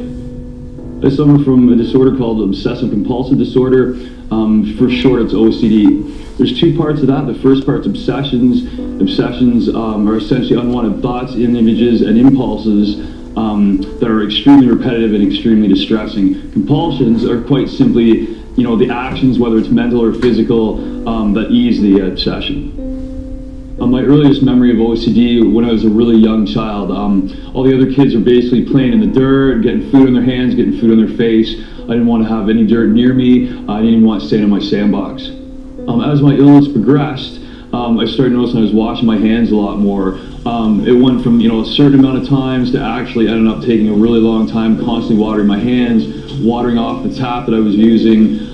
From there, that went on for quite a while, and then from there, I actually I found Lysol more or less, started using Lysol on my hands, on my legs, on my face, my head, and as my illness progressed even further, it got to the fact that even doing laundry was a chore. So I would do the laundry and get everything in a basket, get it downstairs, but on the way up, if it hit anything, I'd have to, the minute I got upstairs, I would have to wash it, and I washed it anyways. I found that when I went through the door or went through, into my apartment at the time period, brought in the shower, and there was kind of a routine with it of washing this basket out. Sometimes there'd be soap in it, sometimes there wasn't. When I went down to kind of get it out of the laundry, put it in the dryer, if it touched anything, I'd have to go back up again, and that was quite a long process. I started to drink more and more throughout the day, and I ended up being a little bit to a lot more. And I was drinking a lot every single day. I was smoking pot every single day. It was a living nightmare. It felt like almost being trapped inside my own body, and I could never escape it 24 hours. Well, other than when I was sleeping, I could never escape it. It felt like somebody was taking me over and controlling every move that I made, every thought that I had, and I didn't have anything but to try to repeat doing it 1,000 times to get rid of the pain. I'd really get them to look at how much is it impacting their life. If it's causing problems with interpersonal relationships or they're having a hard time at work, then it's a good idea to get some professional advice and to at least know what your options are. As my illness worsened, it actually started to affect my relationships. A lot of people didn't really understand what I was going through, although they tried. It ended up affecting my job. Co-worker beside me had noticed I was actually starting to water my chair down, Lysol and Windex, parts of my desk, and a co-worker noticed this. And I had to explain to him, I kind of brushed him off or tried to brush it off with him, but he noticed and knew, he thought it was pretty strange, what the hell is this guy doing? From there, at its absolute worst, I didn't even want to live anymore. I felt like, the only thing I could do to hold on to myself is that I didn't want to be around, but for my family and my friends, that I'll try one last effort to try to help myself. Other than that, I'm done. The main goal of CBT is to reduce your anxiety or depression. There's a few ways that we do that. But mostly we're interested in how your thoughts and your feelings and behaviors interact. CBT works on the premise that for every situation we go into, we have certain thoughts or assumptions about what's going on. We try and make sense of it. Based on that, we're going to feel a certain way and then act a certain way. So there are two main tools that we use in CBT. The first is by trying to identify any irrational thoughts or cognitions, and by trying to modify them so the person doesn't have as many negative thoughts, therefore not as many negative emotions. What happened is I normally enjoy driving, and I noticed this one time that I was driving, I hit a bump, and it instantly freaked me out. I was terrorized. I had the fear. It felt like I actually ran someone over or an animal. With that fear and terror, I actually drove, I had to drive around, come back, notice that it's a bump, stare right at it, notice that what it was one, and then the minute that I hit it again, essentially the fear and the terror came back, and I had to start that whole process all over again. And it goes on I've had it go on for half an hour, just driving around and around and around. The other main approach we use is called exposure therapy or experiments. And what we do there is we have people either imagine something that they fear and talk about their feelings about it, their thoughts about it, how they would act if it was actually happening. That's called imaginal exposure. And then there's in vivo exposure, where we'll actually take people out of the office, which is a little bit unconventional for therapy, and we'll take them to the situations that they most fear.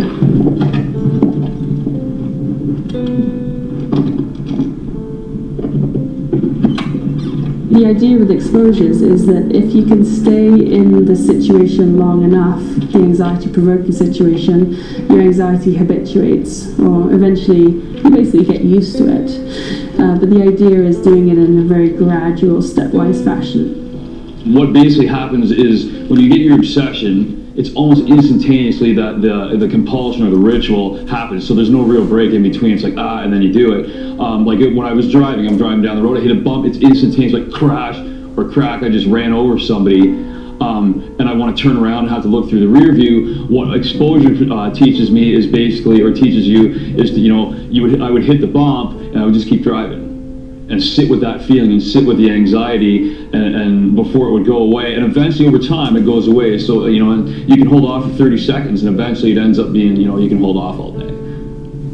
I think having experienced anxiety in the past with performing, I think I have a good understanding of what it feels like. So when clients are often describing a lot of the physical symptoms of anxiety, I know what that feels like. I know how nerve-wracking it can be and how it makes you sick to your stomach. And so I think that helps me relate to people. And then the other thing is that I have applied these CBT tools to my own life, and I've seen that by changing the way I think can change the way I feel. And so I think it's easier for me to sell that to others having experienced it myself. With CBT, it's been about a year and a month, and I've found a drastic difference in my life. It's made a huge difference in such a shorter period of time. A lot of my obsessions and the compulsions, the hit and run fears, the hand washing, that kind of stuff is actually not part of my life anymore. My life before treatment was actually a living hell. It felt like I was trapped in my own mind. Every day was a struggle from the moment that I got up to the moment that I fell asleep at night. After treatment, it's actually great. I feel like a brand new me. There's a whole new life, new opportunities available, and I can actually live each day and look forward to getting up. Please know that you're more than just your illness. You don't want you to have to be ashamed anymore. I struggled for a long time before I got help, and I don't want to see you do the same. I want you to be able to get the help that you desperately need. That's good.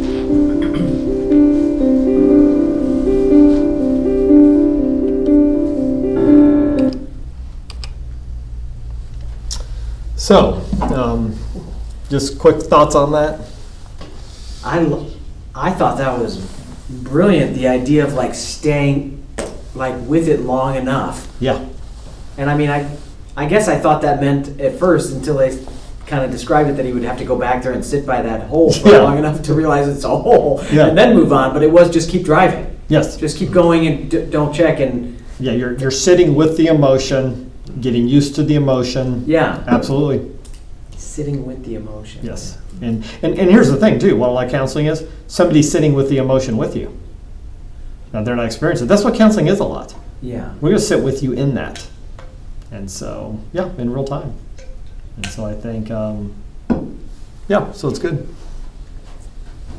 Yeah, I thought that was good. Body dysmorphic disorder. Go through some of these quickly. Significant distress in all other areas of life. The appearance preoccupation is not better explained by concerns with body fat or weight in an individual whose symptoms meet diagnostic criteria for an eating disorder. So you have that happens. Hoarding disorder, they have TV shows about this now all the time. Persistent difficulty in discarding or parting with possessions regardless of value. Perceived need to save the items and distress associated with discarding them. Results in accumulation of possessions that could just, clutter, and substantially compromise intended living spaces. Okay, so for that. Cause significant distress and impairment not attributed to other ones, symptoms, So anyway, specify if with excessive acquisition too. It's hoarding, but is it accompanied by, but that would be different, which could be obsessive compulsive with shopping, things like that. So going through that. To better understand characteristics of individuals diagnosed with both these OCD and hoarding disorder, 100 outpatients with combined diagnosis are interviewed by a group of clinical psychologists.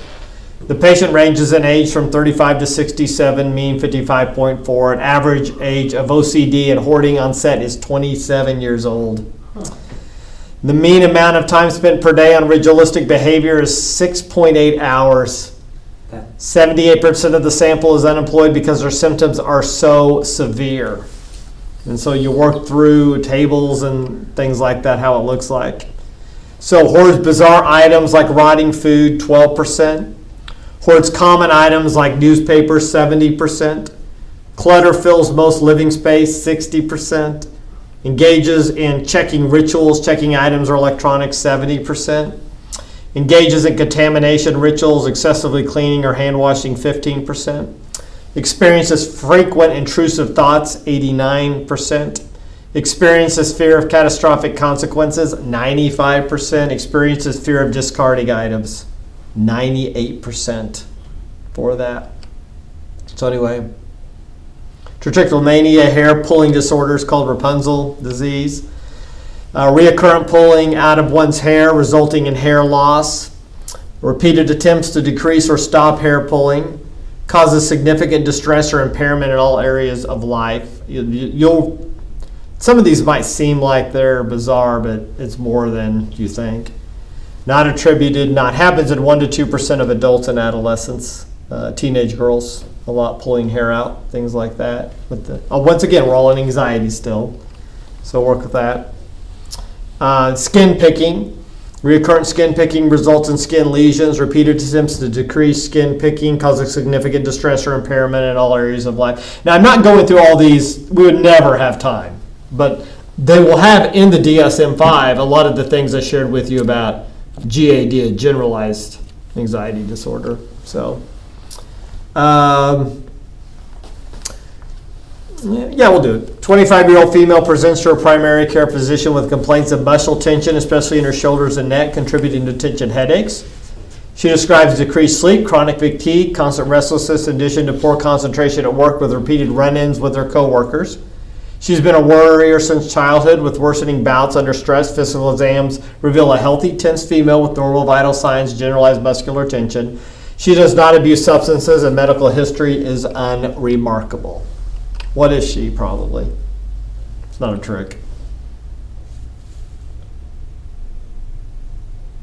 It's going to be generalized.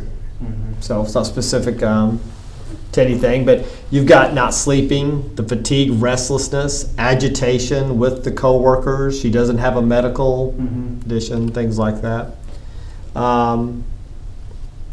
50-year-old female, long-standing anxiety in certain settings dating back to childhood. She always feels shy or self-conscious around others, never feels she knows what to say or how to act. She's never dated, reports few relationships in her life. She works as a computer programmer, so she does not have to interact face-to-face. Passed up advancement opportunities at work. She often feels physically tense, nervous, nauseous, flushed, even during casual interactions. After these situations, she will often replay these events in her head in an extremely self-critical manner. She spends most of her time alone and lacks social skills. She is sometimes described as odd or a loner. She avoids almost all social situations. Social anxiety. Yeah, and I know these are simple, but really they're not too difficult. Now, why is this just not she's shy? Because there's some people who are shy. What makes this different? What's going to tip the scale? It disrupts her life. It's disrupting her life. It's disrupting her relationship. It's disrupting her advancement at work, things like that. So that's the challenge of that. I'm going to back up to this one for those watching online to let you see it easier. This was the one with GAD at the beginning. You just read through that quickly. So.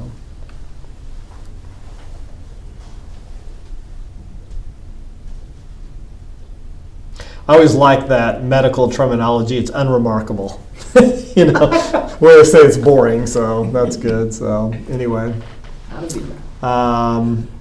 32-year-old man describes an intense fear of germs, continue to experience thoughts about contracting an illness by coming into contact with things in the environment, such as doorknobs, seats. His intense fear of germs has resulted in repetitive hand washing. He describes brief relief after hand washing, but because his thoughts about contamination keep returning, he states he cannot help but wash again for hours a day. Both of his hands are red, raw, cracked. He has to leave his job because of fear of sitting down in public places. He's been taking serotonin inhibitor since 26. He also exhibits a high degree of impulsivity. OCD. Yes, happening with it. So anyway. All right, so let's take a 15-minute break here. I know we need one. It's a long one, and we'll try to come back and do one more before we do lunch. So.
maybe history. This is, can be history, like, how do I say, the later people looking back. Oh, yeah. Japan, at this time they were not told how one. That's what they are afraid of, maybe. Wow. All right, so on page 461 in the DSM-5, you have this section called Disruptive Impulse Control and Conduct Disorders, okay? And so did anxiety. The other big ones will get into depression quite a bit. You can see, and Doug has some more. Doug's going to spend a lot of time tomorrow with, what would it look like for treatment? How you're going to interview, some more practical things. But once again, I don't want anyone having anxiety that, like, there's no way this prepared me. You learn to counsel through the internship and the supervision with a good supervisor. I mean, that's where you do so. Mm-hmm. All right, we'll get through this hopefully pretty quickly, and then we'll break for lunch. But disruptive impulse control and conduct disorders. And so looking at it, while other disorders may also involve problems in emotional and behavior regulation, these disorders are unique in that these problems involve behaviors that violate the rights of others or bring individuals into significant conflict with societal norms or authority figures. So I might struggle with anxiety, but it's not necessarily affecting you. It can be internally. These do affect other people. Okay? They'll also need to be treated quicker. Why? The damage they can do. Damage they can do, like if a student in school is exhibiting this, they're not just going to be able to stay in school. Some of them. Okay? The common theme for these disorders is the lack of impulse control, and they begin in childhood. Okay? Lack of impulse control and begin in childhood. All right? So, characterized by a pattern of angry, irritable mood, argumentative, defiant behavior, or vindictiveness. Okay? That's what we're looking at. Pattern of angry, irritable mood, argumentative, defiant behavior, or vindictiveness. So, I'm going to need to switch this to the camera only, and I know this is a lot here, but DSM-5 diagnostic criteria: oppositional defiant disorder, pattern of angry, irritable mood, argumentative, defiant behavior, vindictiveness lasting at least 6 months, as evidenced by at least 4 symptoms from any of the following categories, and exhibited during interaction with at least one individual who's not a sibling. It's serious, so I don't want to make jokes, but it's almost like when you read that, so it's okay to do this to your brother, but okay, So here we go. Often loses temper, is often touchy or easily annoyed, is often angry and resentful. So for argumentative defiant behavior, often argues with authority figures, or for children and adolescents with adults. Often actively defies or refuses to comply with requests from authority figures or with rules. Often deliberately annoys others. Often blames others for his or her mistakes or behaviors, vindictiveness. Has been spiteful or vindictive at least twice within the past 6 months, no. The persistence and frequency of these behaviors should be used to distinguish a behavior that is within normal limits from a behavior that's symptomatic. For children younger than 5 years, the behavior should occur on most days for a period of at least 6 months unless otherwise noted. For individuals 5 years or older, the behavior should occur at least once a week for at least 6 months unless otherwise noted. And while the frequency criteria are providing guidance on a minimal level of frequency to define symptoms, other factors should also be considered, such as whether the frequency and intensity of the behaviors are outside a range that is normative for the individual's developmental level, gender, and culture. My 5-year-old grandson has got in the habit of just grabbing things from his sister. It's normal for that age. It can be corrected, okay? The disturbance in behavior is associated with distress in the individual or others in his or her immediate social context, or impacts negatively on social, educational, occupational, or other important areas of function. The behavior does not occur exclusively during the course of a psychotic, substance abuse, depressive, bipolar disorder. So, specify the severity. Mild symptoms are confined to one setting. Moderate, some symptoms are present at least in 2 settings. Severe, some symptoms are present in 3 or more settings. So even if they're going to be diagnosed with this oppositional defiant disorder, okay, it's what we're looking at here. Oppositional defiant disorder, it can be mild, moderate, or severe, okay? So I think this is interesting question, just looking at oppositional defiant disorder as one of these. Isn't there something intuitive within us that says, are we making something up just to describe a sin? This just seems like a kid who needs a spanking. I think, something like that. I look at this like angry, irritable mood, often loses temper, is often touchy or easily annoyed, is angry, resentful, defies, refuses. And here's the reality. Usually, that's just a rebellious person. Oh, fair enough. But especially when you're talking about children, there's a difference between once in a while, like I said, my grandchildren who are, one's almost 9, one's 5, and they misbehave, they need a correction, a consequence, they need to talk, and someone who's consistently what? Just doing this. I remember one time a lady brought in her child, wanted counseling, and she came in, and I was brand new at the church, and I sat down in my chair, and across from there she sat down, and she had the child. And child's probably about 7 or 8, and to say out of control would have been an understatement. Yelling, screaming while she's having the conversation, wouldn't sit down. And I've never done this, I don't recommend it. I almost had to just physically hold the child and restrain the child for a second until the mom could get him and leave. That is different than just disobedient. Now, I'm not saying that they don't relate, but I will say this. The treatment that child is going to need for that is going to be more than just some correction and some things like that. And we're trying to help people with that. Okay? So, but this is a real thing, especially the spiteful or vindictiveness with it. I like this that it puts on here. The persistence and frequency of these behaviors should be used to distinguish a behavior that is within normal limits from a behavior symptomatic. And so we go through,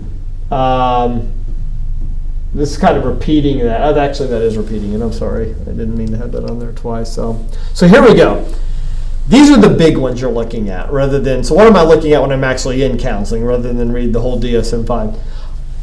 I think this is an important one. Often loses temper. We all lose our temper. Often. Is often touchy or easily annoyed. Is often angry and resentful. Now, I know often is subjective, but we're not talking about like once a week, okay, or going through a phase. We're talking about like I often scratch my head. That's often. Does that make sense? And that's what we're working through here on this. Often argues with authority figures. I have 2 nephews. One annoys the other. Okay, they do. They pick at each other and stuff. Often deliberately annoys others. Often blames others for his or mistakes. Often actively defies or refuses to comply with requests from authority figures. I mean, we're moving into, and to be honest, in our society, well, why show this one with anxiety? You'll deal with it. Parents will come for help. What if this isn't corrected at an early age or helped? What kind of habit could this reach? What could this do with a child's ability to socialize with friends, go to school, and things like that? Yeah, I mean, it's big. Has been spiteful or vindictive. So anyway, going through that. Characterized by aggression towards people and or animals, destruction of property, deceitfulness or theft, or serious violation of rules. Okay. This is when this is manifesting itself. Could this person, like, again, like left unchecked, go into like sociopath? I mean, just because the aggression towards people and our animals, like just enough exposure, and I don't know. You know, Would the it's been a long conscience time get since seared? I'm trying to think back. For the sociopath, the criteria, I believe, was harm to animals, starting fires, and bedwetting. But they don't have probably enough emotional Yes. these responses as this. Yeah, I would say this. Yes, you could think of this type of behavior if it's not dealt with, if someone's not helped. Yes, yes. Could this, be serious? And when you talk about things, now here's why you want to be careful. We're looking for horses, not zebras. Yeah, right. Yeah, and I really want to be careful.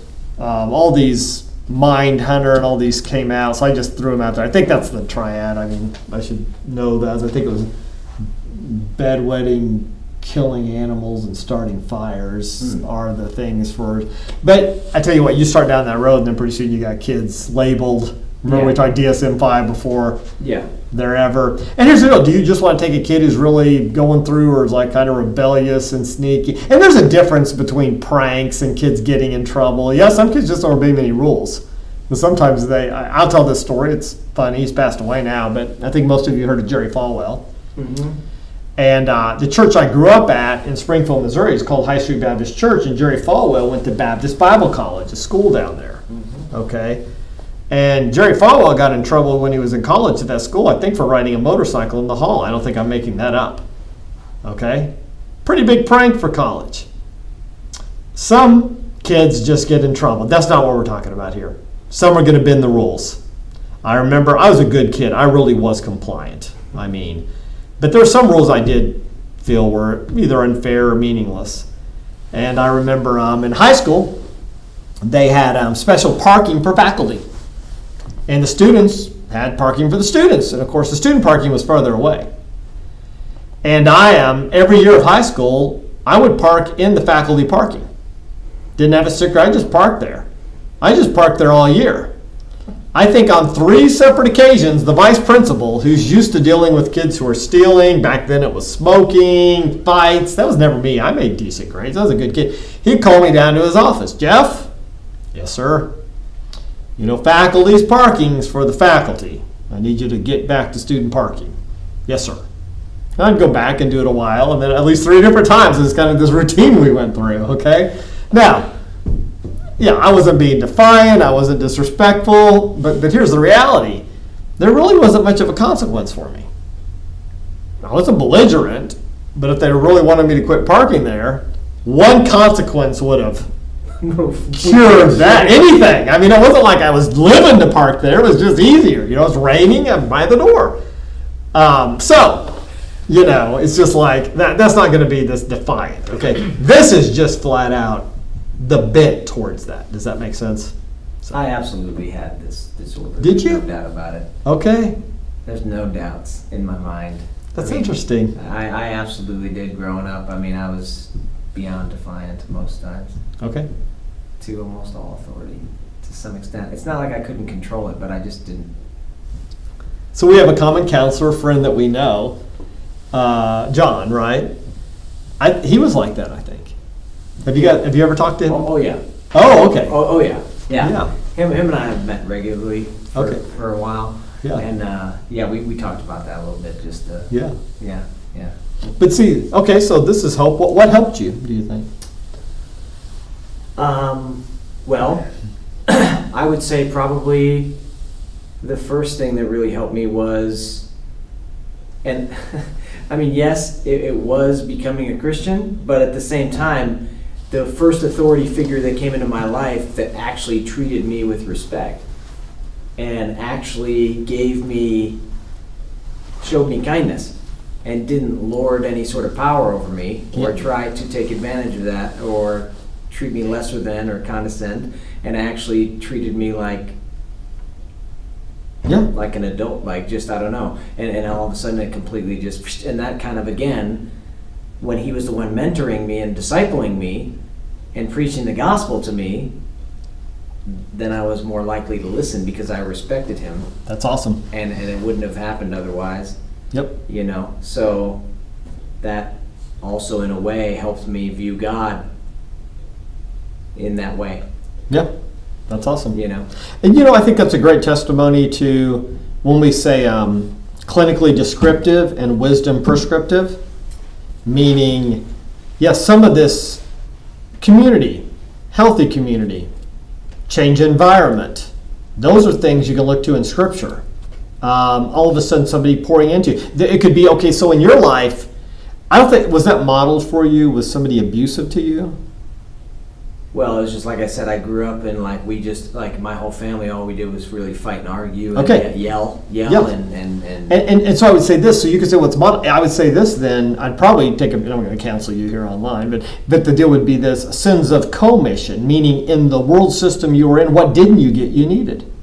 So all of a sudden you talk a mentor thing, it's not just that what was bad was modeled, it's what you needed wasn't poured into you. I can tell you two things. One, there was no consequences. Okay? Two, I was never really heard.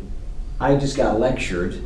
My dad was working all the time, so there was no real father figure leadership role. He grew up in an orphanage, so he didn't know what the heck he was doing. Yeah. He just wanted to be the provider. But what I needed was someone to hear me and understand me. I never got that, so you just scream louder. Yep. And you just, So there's a reward there, and you're fighting. Yeah, I'm not going to be heard in this. And then it was to overcompensate for the fact Sure. the way I felt about myself was stupid, and so I became the class clown. Yeah. I didn't want to get glasses, so I couldn't see the board, so I'm just going to do what I do best then. Okay. I'm going to mask it. And then, of course, when someone has humor, really, they're really struggling a lot of times with I was using humor a lot to mask my anger, so the anger was right there in case somebody didn't accept me for my humor. Yeah, the old adage is sarcasm is anger's twin. Exactly. So I got really good at that. I mean, I lived in Chicago area, so it wasn't like. Anyway, I chased a lot of people away. I mean, for sure, it chased a lot of people away. And I'd have moms of friends come out and say, "Just stop already." Because it was cussing like nonstop and belligerent and just mean and kicking people out of my car, make them walk home. Just it didn't matter what it was. Teachers, anybody, they'd come up to me. I'd be in high school and they'd say, "Where are you going?" And I'd say, "I'm leaving." And they're like, "No, you're not." I said, "Watch me walk out." And they would follow me as I walked out the door on their walkie-talkie. We got him. He's leaving. Wow. Yeah. Just in school suspension. I can go on and on, but it was Okay. no. So, have you seen this one before? Have you seen this in a DSM-5 or anything? No. I've heard about it when I worked at the treatment facility. Yeah. For the teenage girls, and obviously witnessed a lot of it there. Sure. Yeah. But I didn't really get into it like now at all. There you go. That's an interesting day for you then, isn't it? Yeah. All the ones we picked out, so going through. I would say that specify if with limited pro-social emotions. So what does that mean? You don't have these. Lack of remorse or guilt. Callous lack of empathy. Unconcerned about performance. Shallow effect. Mm-hmm. So you've had the defiancy, you've had the disorder, and then you hurt somebody and you don't care. Or you're going to get kicked out of class and you don't care. Meaning it's accompanied with, limited, healthy, orderly ways of behaving and processing. Okay. So I never really hurt animals, though. I was never that wasn't the only thing I didn't do. Yeah. They're both diagnosed significantly more in boys than girls. Boys have higher prevalence of aggressive and violent behavior. Whereas girls manifest these disorders more through relational aggressive behaviors, excluding or spreading what? Rumors, bullying, social bullying, things like that. Prevalence rates range from 2% to 10%, how often this is. So, other ones, intermittent explosive disorder, recurrent behavioral outbursts, okay, explosions. Pyromania, deliberate fire setting, okay.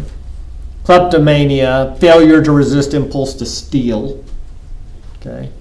Antisocial personality disorder in there, and other unspecified, okay.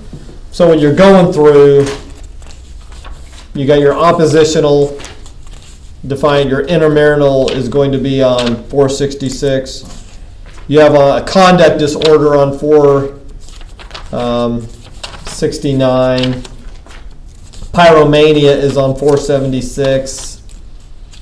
And so you have, and then underneath those you'll have, so here's where you read through them. Like if you look on page